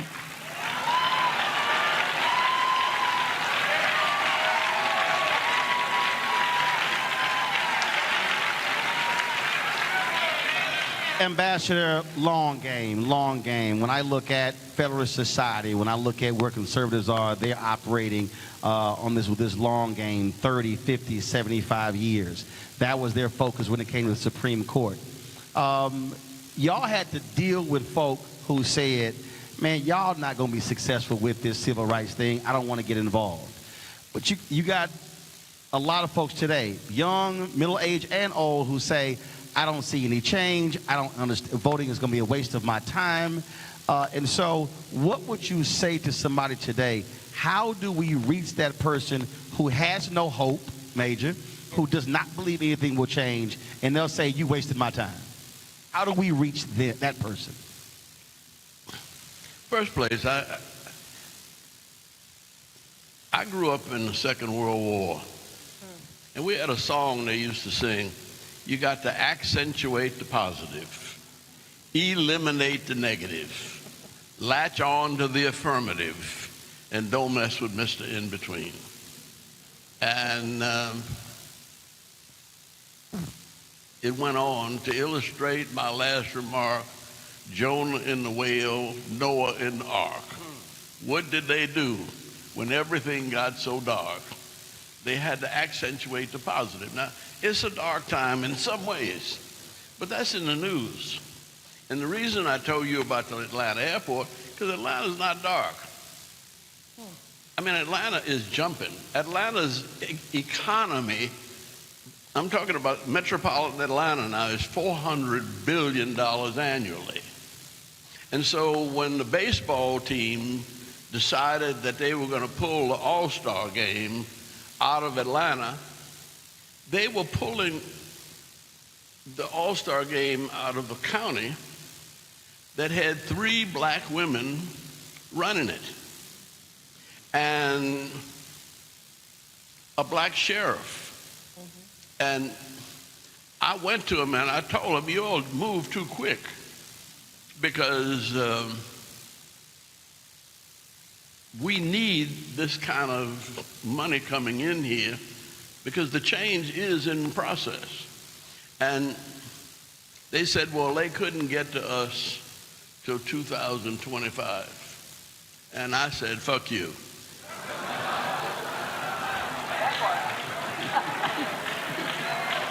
I said, we just gonna have to win the World Series, which we did. Hey, you ain't had to bring that up. Y'all beat my Astros. You had to bring that up. No, but yeah, I got you. I'm saying that Florida came very close to electing the sister as senator. And we had so much going on that we didn't give her even the same kind of support that we gave Jimmy Carter 40 years ago in Florida. I went to Florida when Jimmy Carter was running because we were trying to stop Wallace. Yeah. And I went to every little county, and it was the fraternities and sororities that met me at the airport. And we mobilized the whole state of Florida. And that's how Jimmy Carter beat Wallace. And that's how I got to the United Nations. And that's how we brought Africa back into the game. Now, I'm not saying it's wrong to pull out, but I'm saying that we are so heavily involved. I don't want anybody boycotting Atlanta right now, because I don't go to a restaurant anywhere that's not half filled with black folk. And the only reason I'm there is somebody with money took me. And I couldn't afford to be in those places. It's like going up here to Syria. I couldn't afford that. And we are making so much progress that we've got to organize what we've got. Mm-hmm. And we're ready to go to the next step. And so I have nothing wrong with protests. I've been jailed a couple of times. And I got my ass beat a couple of times. And I mean, it was a real ass whipping. I got kicked and stomped. And it was in Florida, in St. Augustine. And it was worse than everything that Beta Chapter did to me at Howard.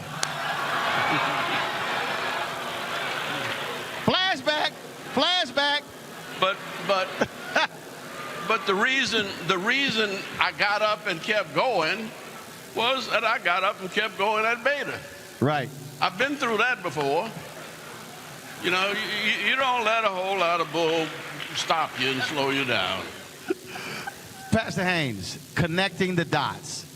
And I think that really is what so many of us, if we're talking about where do we go from here, 2023, 2024 election, people keep saying we got to vote. Well, first of all, you can't vote unless you're registered.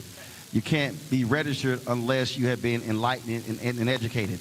So for many of us, we have to understand what we must be doing today, preparing people, teaching them, to the ambassador's point, this, for the people who say, buy the Harris ain't done jack. You got to explain what's actually happened. Or this state rep isn't doing anything. No, this is what is happening, because a lot of folks are not following this up every single day, but we just simply can't just say, vote because somebody died. No, there has to be a different connecting of the dots.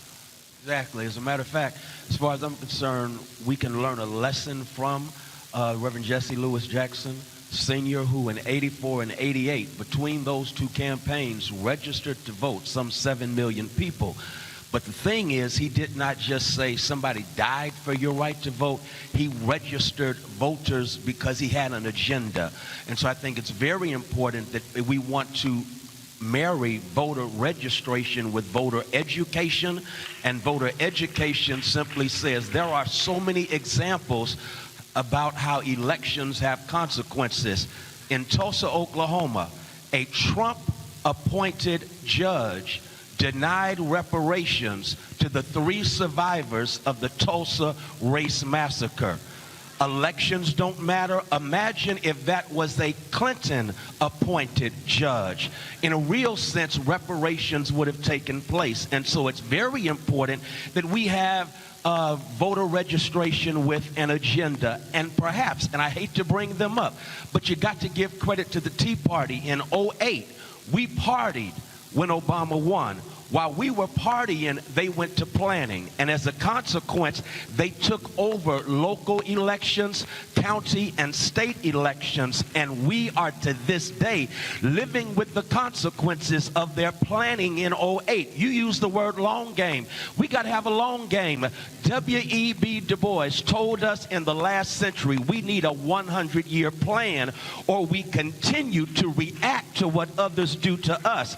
Instead of always reacting with all the brain power between the Divine Nine alone, and everybody ain't in this room who could be in this room, but between all of us, we have the brain power to come up with a vision 100 years from now that will benefit generations yet unborn. That's how you connect the dots and say we are voting with an agenda, and we vote with an agenda that has everything to do with a long game. Look at, what was it, Roe v. Wade. They lost a number of elections, but they did not stop their agenda, and as a consequence, they got done what they wanted to get done. We've got to have that kind of voting with an agenda, registering voters with an agenda, and then let's think big. Let's think big. We got Divine Nine represented right here. Why don't we make up our minds in 2024? We're going to register 1 million voters each between the 9 of us and register them again with an agenda. I'll give an example. So 2012. Wait a minute. Let me just say, they used to call me the Uncle Tom in the movement because I always looked at the other side. Mm-hmm. Not that one side was wrong, but like, Go ahead, you know you want to say it, just go ahead and say it. You already cussed. That we are further along than that. The voters are registered, say, in Georgia, and we would have won. Stacey Abrams would have been the governor if, no, people voted, but black men didn't like the idea of a woman.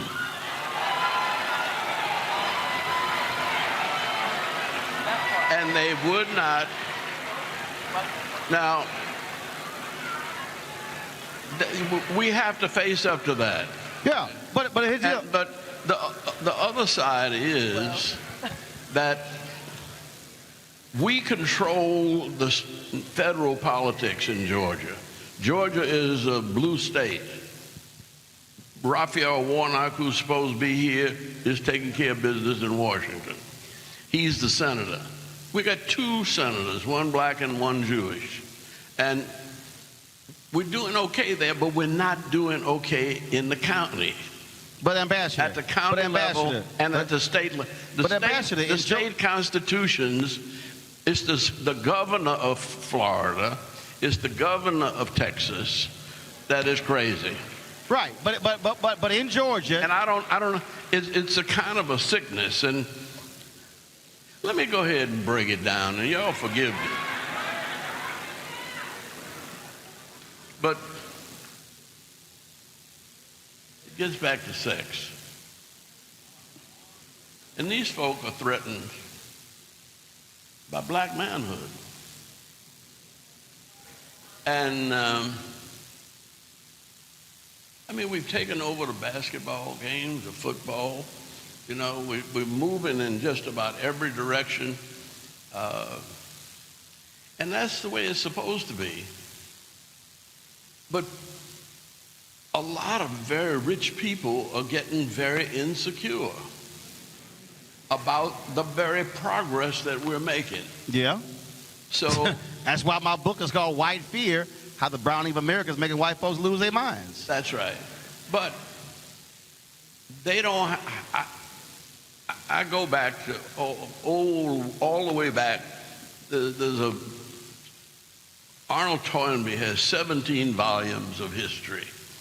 And in one of them he says that Western civilization was dead when it started coming to America.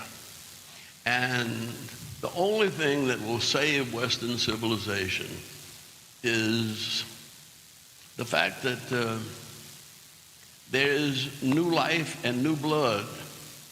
And he referred indirectly to the slaves coming here. Now, I know you don't want to hear this, but I decided when I was a young man that I was not sent here as slaves. I was sent here with all of us to redeem the soul of America. That's what Martin Luther King said. Right. Well, to redeem the soul of America, you give your life for America. You give your life to help this country rise to its true greatness. The integration of cultures here is creating another kind of spiritual world order. And it's like Joseph in the coat of many colors. Did his brothers sell him into slavery? He didn't think so, and he was easily to forgive them when they came after the famine. And he understood that God sent him into Pharaoh's kitchen to find a way to get to Pharaoh to save Egypt at that time. And so there is a sense in which, well, were we sold into slavery? Yes. Or was that an act that sent us here to redeem the soul of America and also to redeem the planet Earth? You said something earlier, you talked about Georgia, where Georgia is now. But Georgia didn't get there without mobilizing and organizing. No. When you dropped the registration numbers, when we're talking about... No. We haven't dropped. No. What I mean is, with the automatic voter registration, there were policies put in place that got the folks registered. Here in Texas in 2022, 75% of all young voters 30 and under did not vote. Right now in Louisiana, the registration numbers in Louisiana for black people are significantly low. Mike Espy, more than 100,000 black folks did not vote in Mississippi, and he only lost by 65,000 votes to Cindy Hyde-Smith. Right. So with Pastor Haynes, what you're talking about there, well, registering those folks, we have to use the data, looking at our numbers and where our weaknesses are. Well, let me keep on to signifying. And then driving it. No, let me put one thing in. I fight with my women. You're welcome. I don't like these purses. I wish the money that goes into these fancy, highfalutin purses that are designed in Europe were going into education. And I have that fight at my house. But also, I wish the Air Jordans would also go into education as well. I have it with my wife, but I don't have it with my daughters. Absolutely. But Ambassador, 1 second. I got it. Pastor Haynes, on the mobilization part, we have to be wherever we are, looking at our local numbers to see where the weaknesses are, and then that's where our possibilities lie. Roland, right here in Texas, you have 700,000 unregistered black voters. Trump won Texas by less than 700,000 votes. In Texas? In Texas. And so as a consequence of voter suppression laws that were added to in the 2023 session, voter suppression, it's more difficult to vote in Texas now than it was in 2021. And so I don't want us, I think it's a both and, Ambassador Young. I think you have some who are registered in some states. I thank God for Georgia, but I can't live here in Texas knowing that they are doing everything in their power to stop us from voting, because you have the Grand Wizard of Texas trying to outdo the Grand Wizard of Florida, and their main thing is they don't want us voting. And so we have to register folk to vote and then mobilize, educate, and get them to the polls. That's still the deal. Siobhan, I'll give you an example. 2011, Ohio passes a voter suppression bill. They needed 300,000 signatures to get it on the ballot in 2012 to vote on it. So I'm at CBC. Congresswoman Marsha Fudge has her panelitic panel, and I'm questioning all the presidents. And I said, how many of you know about this thing happening in Ohio? And none of them knew. And Congresswoman Fudge, she's looking at me, she's like, okay, move on. I'm like, nope, not moving on. And I stayed on it. Here's what happened. The next day, the panel met. The next day, amongst all Divine Nine, they recognized they had 120 chapters in Ohio alone.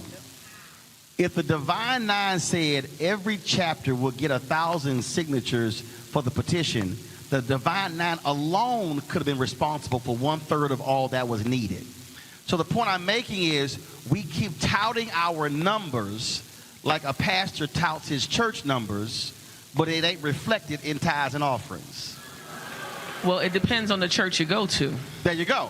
What I'm saying is we have massive numbers if we use them. But let's talk about the context. Georgia and Texas, Delta Sigma Theta actually filed suit against both of those states because of the voter suppression laws that were happening. You cannot serve water in line, state of Georgia. You can't access those that are seniors. They can't sit. I mean, these are clear characteristics of white supremacy.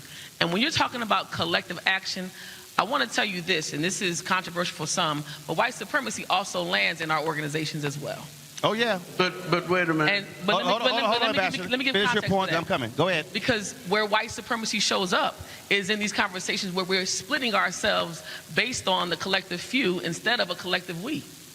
And if we decided to be a collective we, where we decide which states we're going to focus on, what our battlegrounds are going to be, if we didn't care about the color of the t-shirt and be United Shades of Black, then we would actually be able to change the trajectory of all these states. And let me just say this about black women. Let me thank black women for saving democracy again. Because, and again, this is not about party, this is about percentages. If you're looking at low propensity voters, that's what we talk about, low propensity and high propensity voters. This conversation we have is to acquire. What we have to start doing is changing the landscape of who's in this room. Who are we inviting that's not in this room? There's about 3 million degrees in this one room. And what we have not done is dealt with the low propensity voters who don't care about Divine Nine and come off of our high horse and say, you know what, brother, sister, we need to take you to the polls. We need to train you on how to do this. The battleground states, we got to start calling them out. Florida, Georgia, North Carolina, Pennsylvania, Ohio, Michigan, Wisconsin, Arizona. I mean, these are states where black people are. Right. And if we decided to use the VAN system actually calculates not only chapters, but number of low and high propensity voters. Right. And if you understood the difference, the high propensity voters are in this room. We're going to go vote because we were taught to vote. But the low propensity voters are the people that got their pants hanging down and you talking about them when they walk by instead of bringing them to the polls with you. So we got to do our due diligence to identify how we organize. This is the last thing I want to say about this. Black men and black women have to stop fighting too. We have got to change this narrative of them, us. Black women are saving the day, but guess what? Brothers, your 17% needs to be in line with wherever we're all going. Why do we collectively do this as a people and begin to start focusing all of our investments? We've got to invest in communications. We've got to invest in mobilizing on the ground. You said mobilization. You said education. We also got to talk about candidate updates. I want to clarify a myth for this room. Every Divine Nine organization should be hosting candidate forums. It is not against your tax status. That's right. We are all 501c7s mostly in the room. We are able to highlight every candidate that is running in our organizations. You cannot endorse them, but you should be educating your communities about them. And what we have done is we've handcuffed ourselves and said, well, we can't get into that space. And that's the problem. Right. It'll be very risk averse. Yeah. Ambassador? Yeah. In 1972, a couple of things happened. One, I got elected to Congress. I got elected to Congress in a pouring down rain. It rained from 9 o'clock before voting day all day long, and it didn't stop till midnight on voting day. And I said, Lord, why did you drag me out here and leave me? But we had a 73% black turnout of voters. And it was black women in the rain that didn't worry about their hair. They worried about their souls. See? And that's what set Atlanta right. But right, the 73%. I'm saying, no. So with Andrew... But there was another thing that went with that. There's a guy that had a McDonald's operator, Mac Wilburn. Yep. And Maynard Jackson asked him, said, I want to give $1,000 to each county in Georgia that has a black majority population and no black elected officials. And Mac said he was from Arkansas and he didn't feel confident. But he said, can I give it? And that's the first time I ever know a black man that wrote an $18,000 check by himself for those 18 counties that didn't have a black elected official. Now, that's the state. We've been working on the state. We haven't gotten there yet, but we've been working on the state since the 70s. But I want to focus on the 73%. Andrew Gillum runs in Florida. Yeah. Loses by 30,000 votes. Tallahassee Democrat ran a story that showed the top 15 voting counties. 1 through 10 were all red. They voted 65% or higher. You had to get to 50, you had to get to Broward. It was at 57%. Miami-Dade was 54. Louisiana, we ran the numbers in the last election. The black turnout was 38, 35, 32. You won because it was 73. In Chicago, Harold Washington won because it was 85. The problem when we study the numbers, yes, in many cases, some places we are registered, but our percentage is 40, 45, 50. So if we're talking about where do we go from here, Freddie, we've got to, again, study the numbers down to the precinct, and they're all public. You can say in this neighborhood, 38 people voted, but 400 were registered. We should be targeting that neighborhood to get that number to 200 to 300. That's how you change the dynamics and not just keep thinking so large. You got to hit precinct by precinct to get the 73%. Well, we're in different places, but because we can't give water in the line. But we got 11 days that we can vote. See, we have 11 voting days in Georgia. And so by spreading it out, we don't have the long lines and we don't need people staying but we didn't put the burden on our poor people. See, we put it on the legislature. And the legislature, I mean, and the Supreme Court kind of upheld that. But we don't have, look, I'm born and raised in Texas. We don't have any luxury with this legislature because they really do not care. Well, you don't know. I do know. No, you don't have I mean, it was a black woman that got Georgia reapportioned so that I could get in. And she was with the Urban League and Grace Hamilton. But the problem we have here, you have a supermajority in this state. Georgia has, North Carolina just has a supermajority. Florida has one. We don't want to just break down on what's wrong. No. It's about what's real, because the bottom line is you not only have a supermajority, you have a gerrymandered state. Exactly. And they've drawn up these funny lines, and as a consequence, we have fewer voting rights protections in 2023 than you had when you got elected in 1973. We've got to deal with the honest reality that right now our voting rights are under attack. Ambassador, I'm trying to get to your 73%. If you're playing baseball, not 50, you expect the pitcher to throw at your head, and you got to get out of the way. Got it. I mean, it's a game, and life is at stake in this game. And we have to play it at all levels at the same time. Siobhan, when you're out talking, it's not either or, it's both and. Siobhan, when you're out talking, and again, a lot of people don't know how to communicate what's going. How are you communicating to somebody who says, "Ain't nothing changing, none of this all a waste of my time"?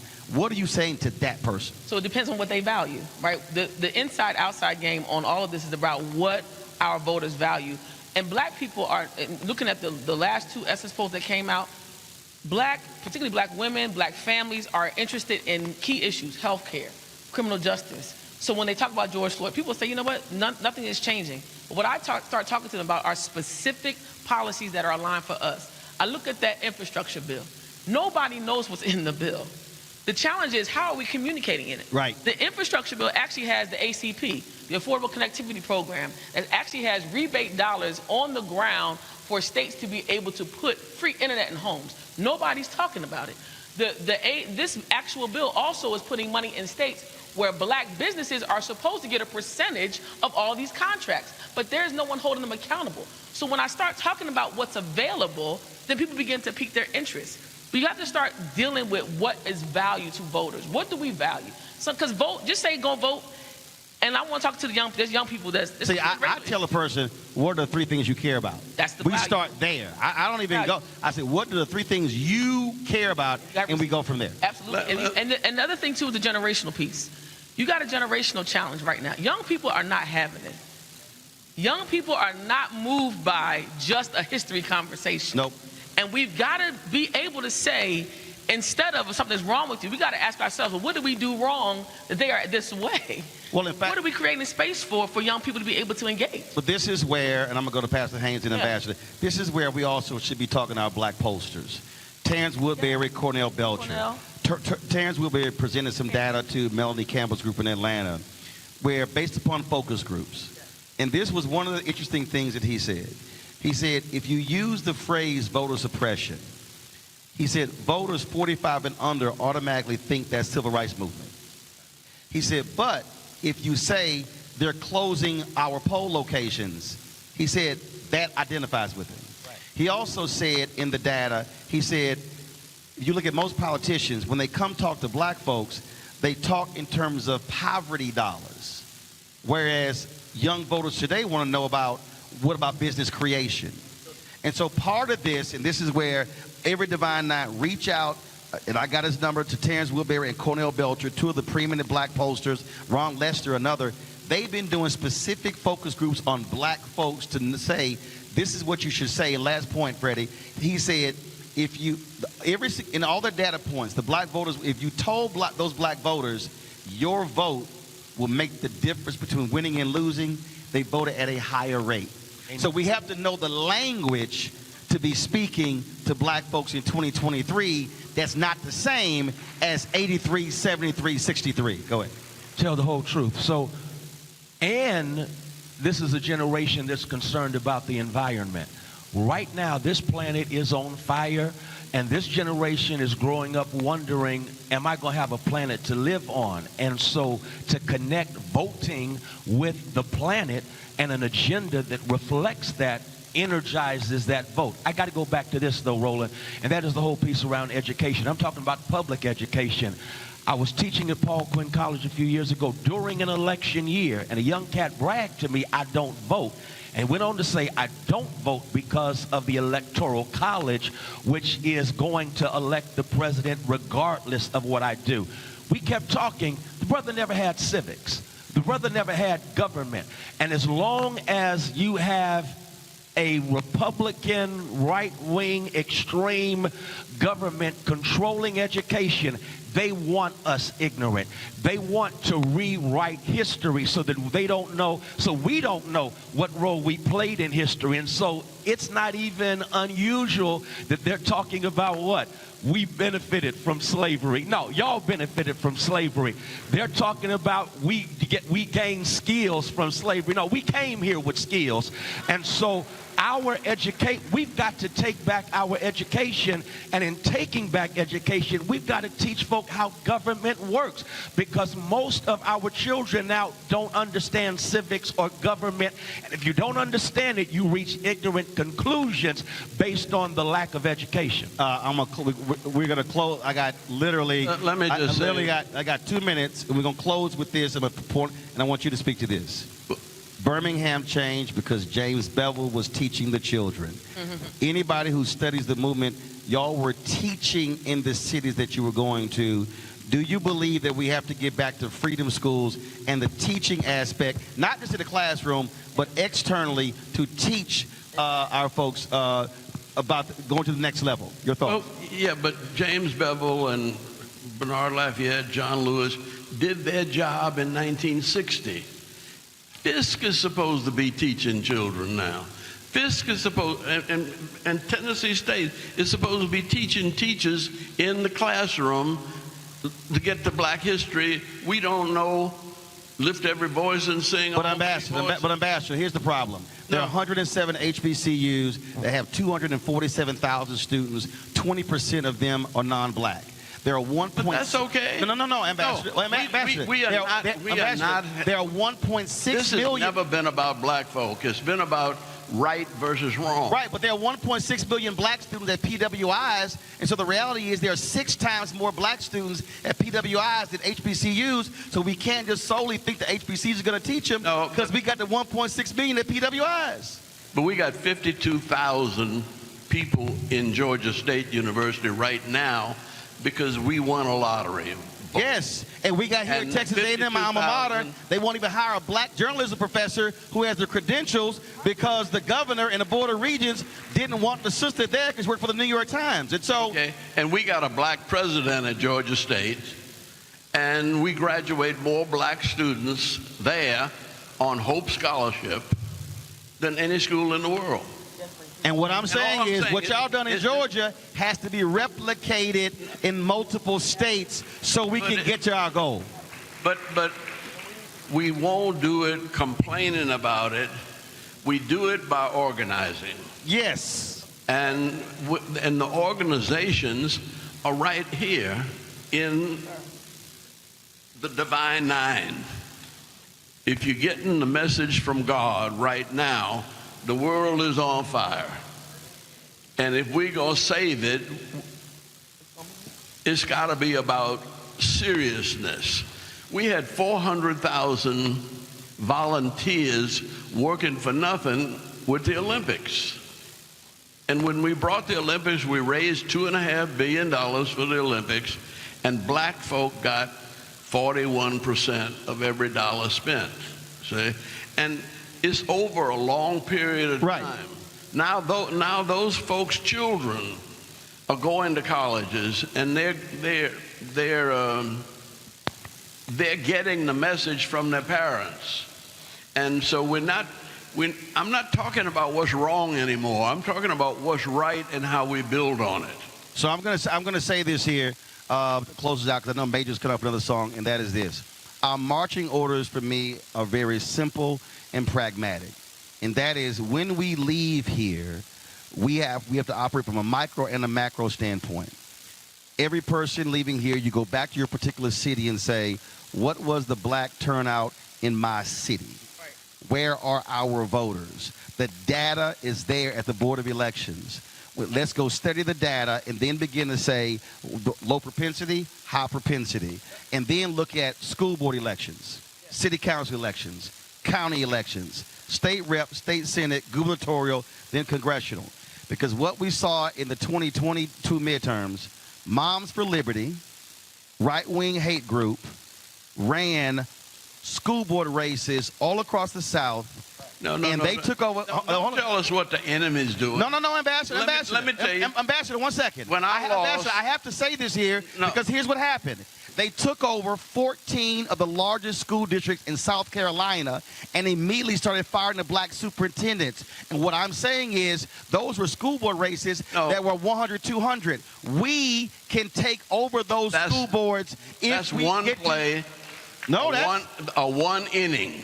No, that was South Carolina, North Carolina, that was Georgia, Florida. It was across the South. When you get thrown for a loss, you don't quit. You go around the other side. Or you line up your blocking different. And what I'm saying is we about to block, we about to tackle, we about to line up to fight. But I need us to leave here and study the data to see where the numbers are. We got to study the numbers. We find a way to win it. Oh, yeah. This is a public game. If we can win basketball games, football games, track meets, which we can win this political battle. We don't need to bitch. We need to work. And right. And so what we're going to do is, I got it. So what we're going to do is very simple. Again, we have sessions for our convention later this week. I know every Divine Nine organization has that. I interviewed Brother Lonzo earlier, what they're doing with the Panhandle. We are not going to operate in silos in 2024. We're going to be working with multiple organizations to be able to change the difference. Put your hands together for Siobhan, Pastor Haynes, Ambassador Andrew Young.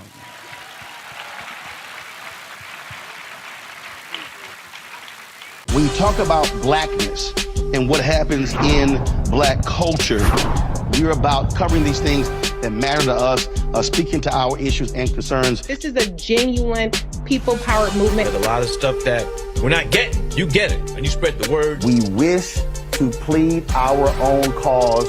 Too long have others spoken for us. We cannot tell our own story if we can't pay for it. This is about covering us. Invest in black-owned media. Your dollars matter. We don't have to keep asking them to cover our stuff. So please support us in what we do, folks. We want to hit 2,000 people, $50 this month, raise $100,000. We're behind 100,000, so we want to hit that. Y'all money makes this possible.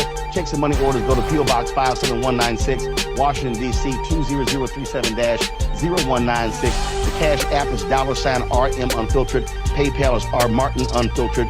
Venmo is RM Unfiltered. Zelle is Roland@RolandSMartin.com.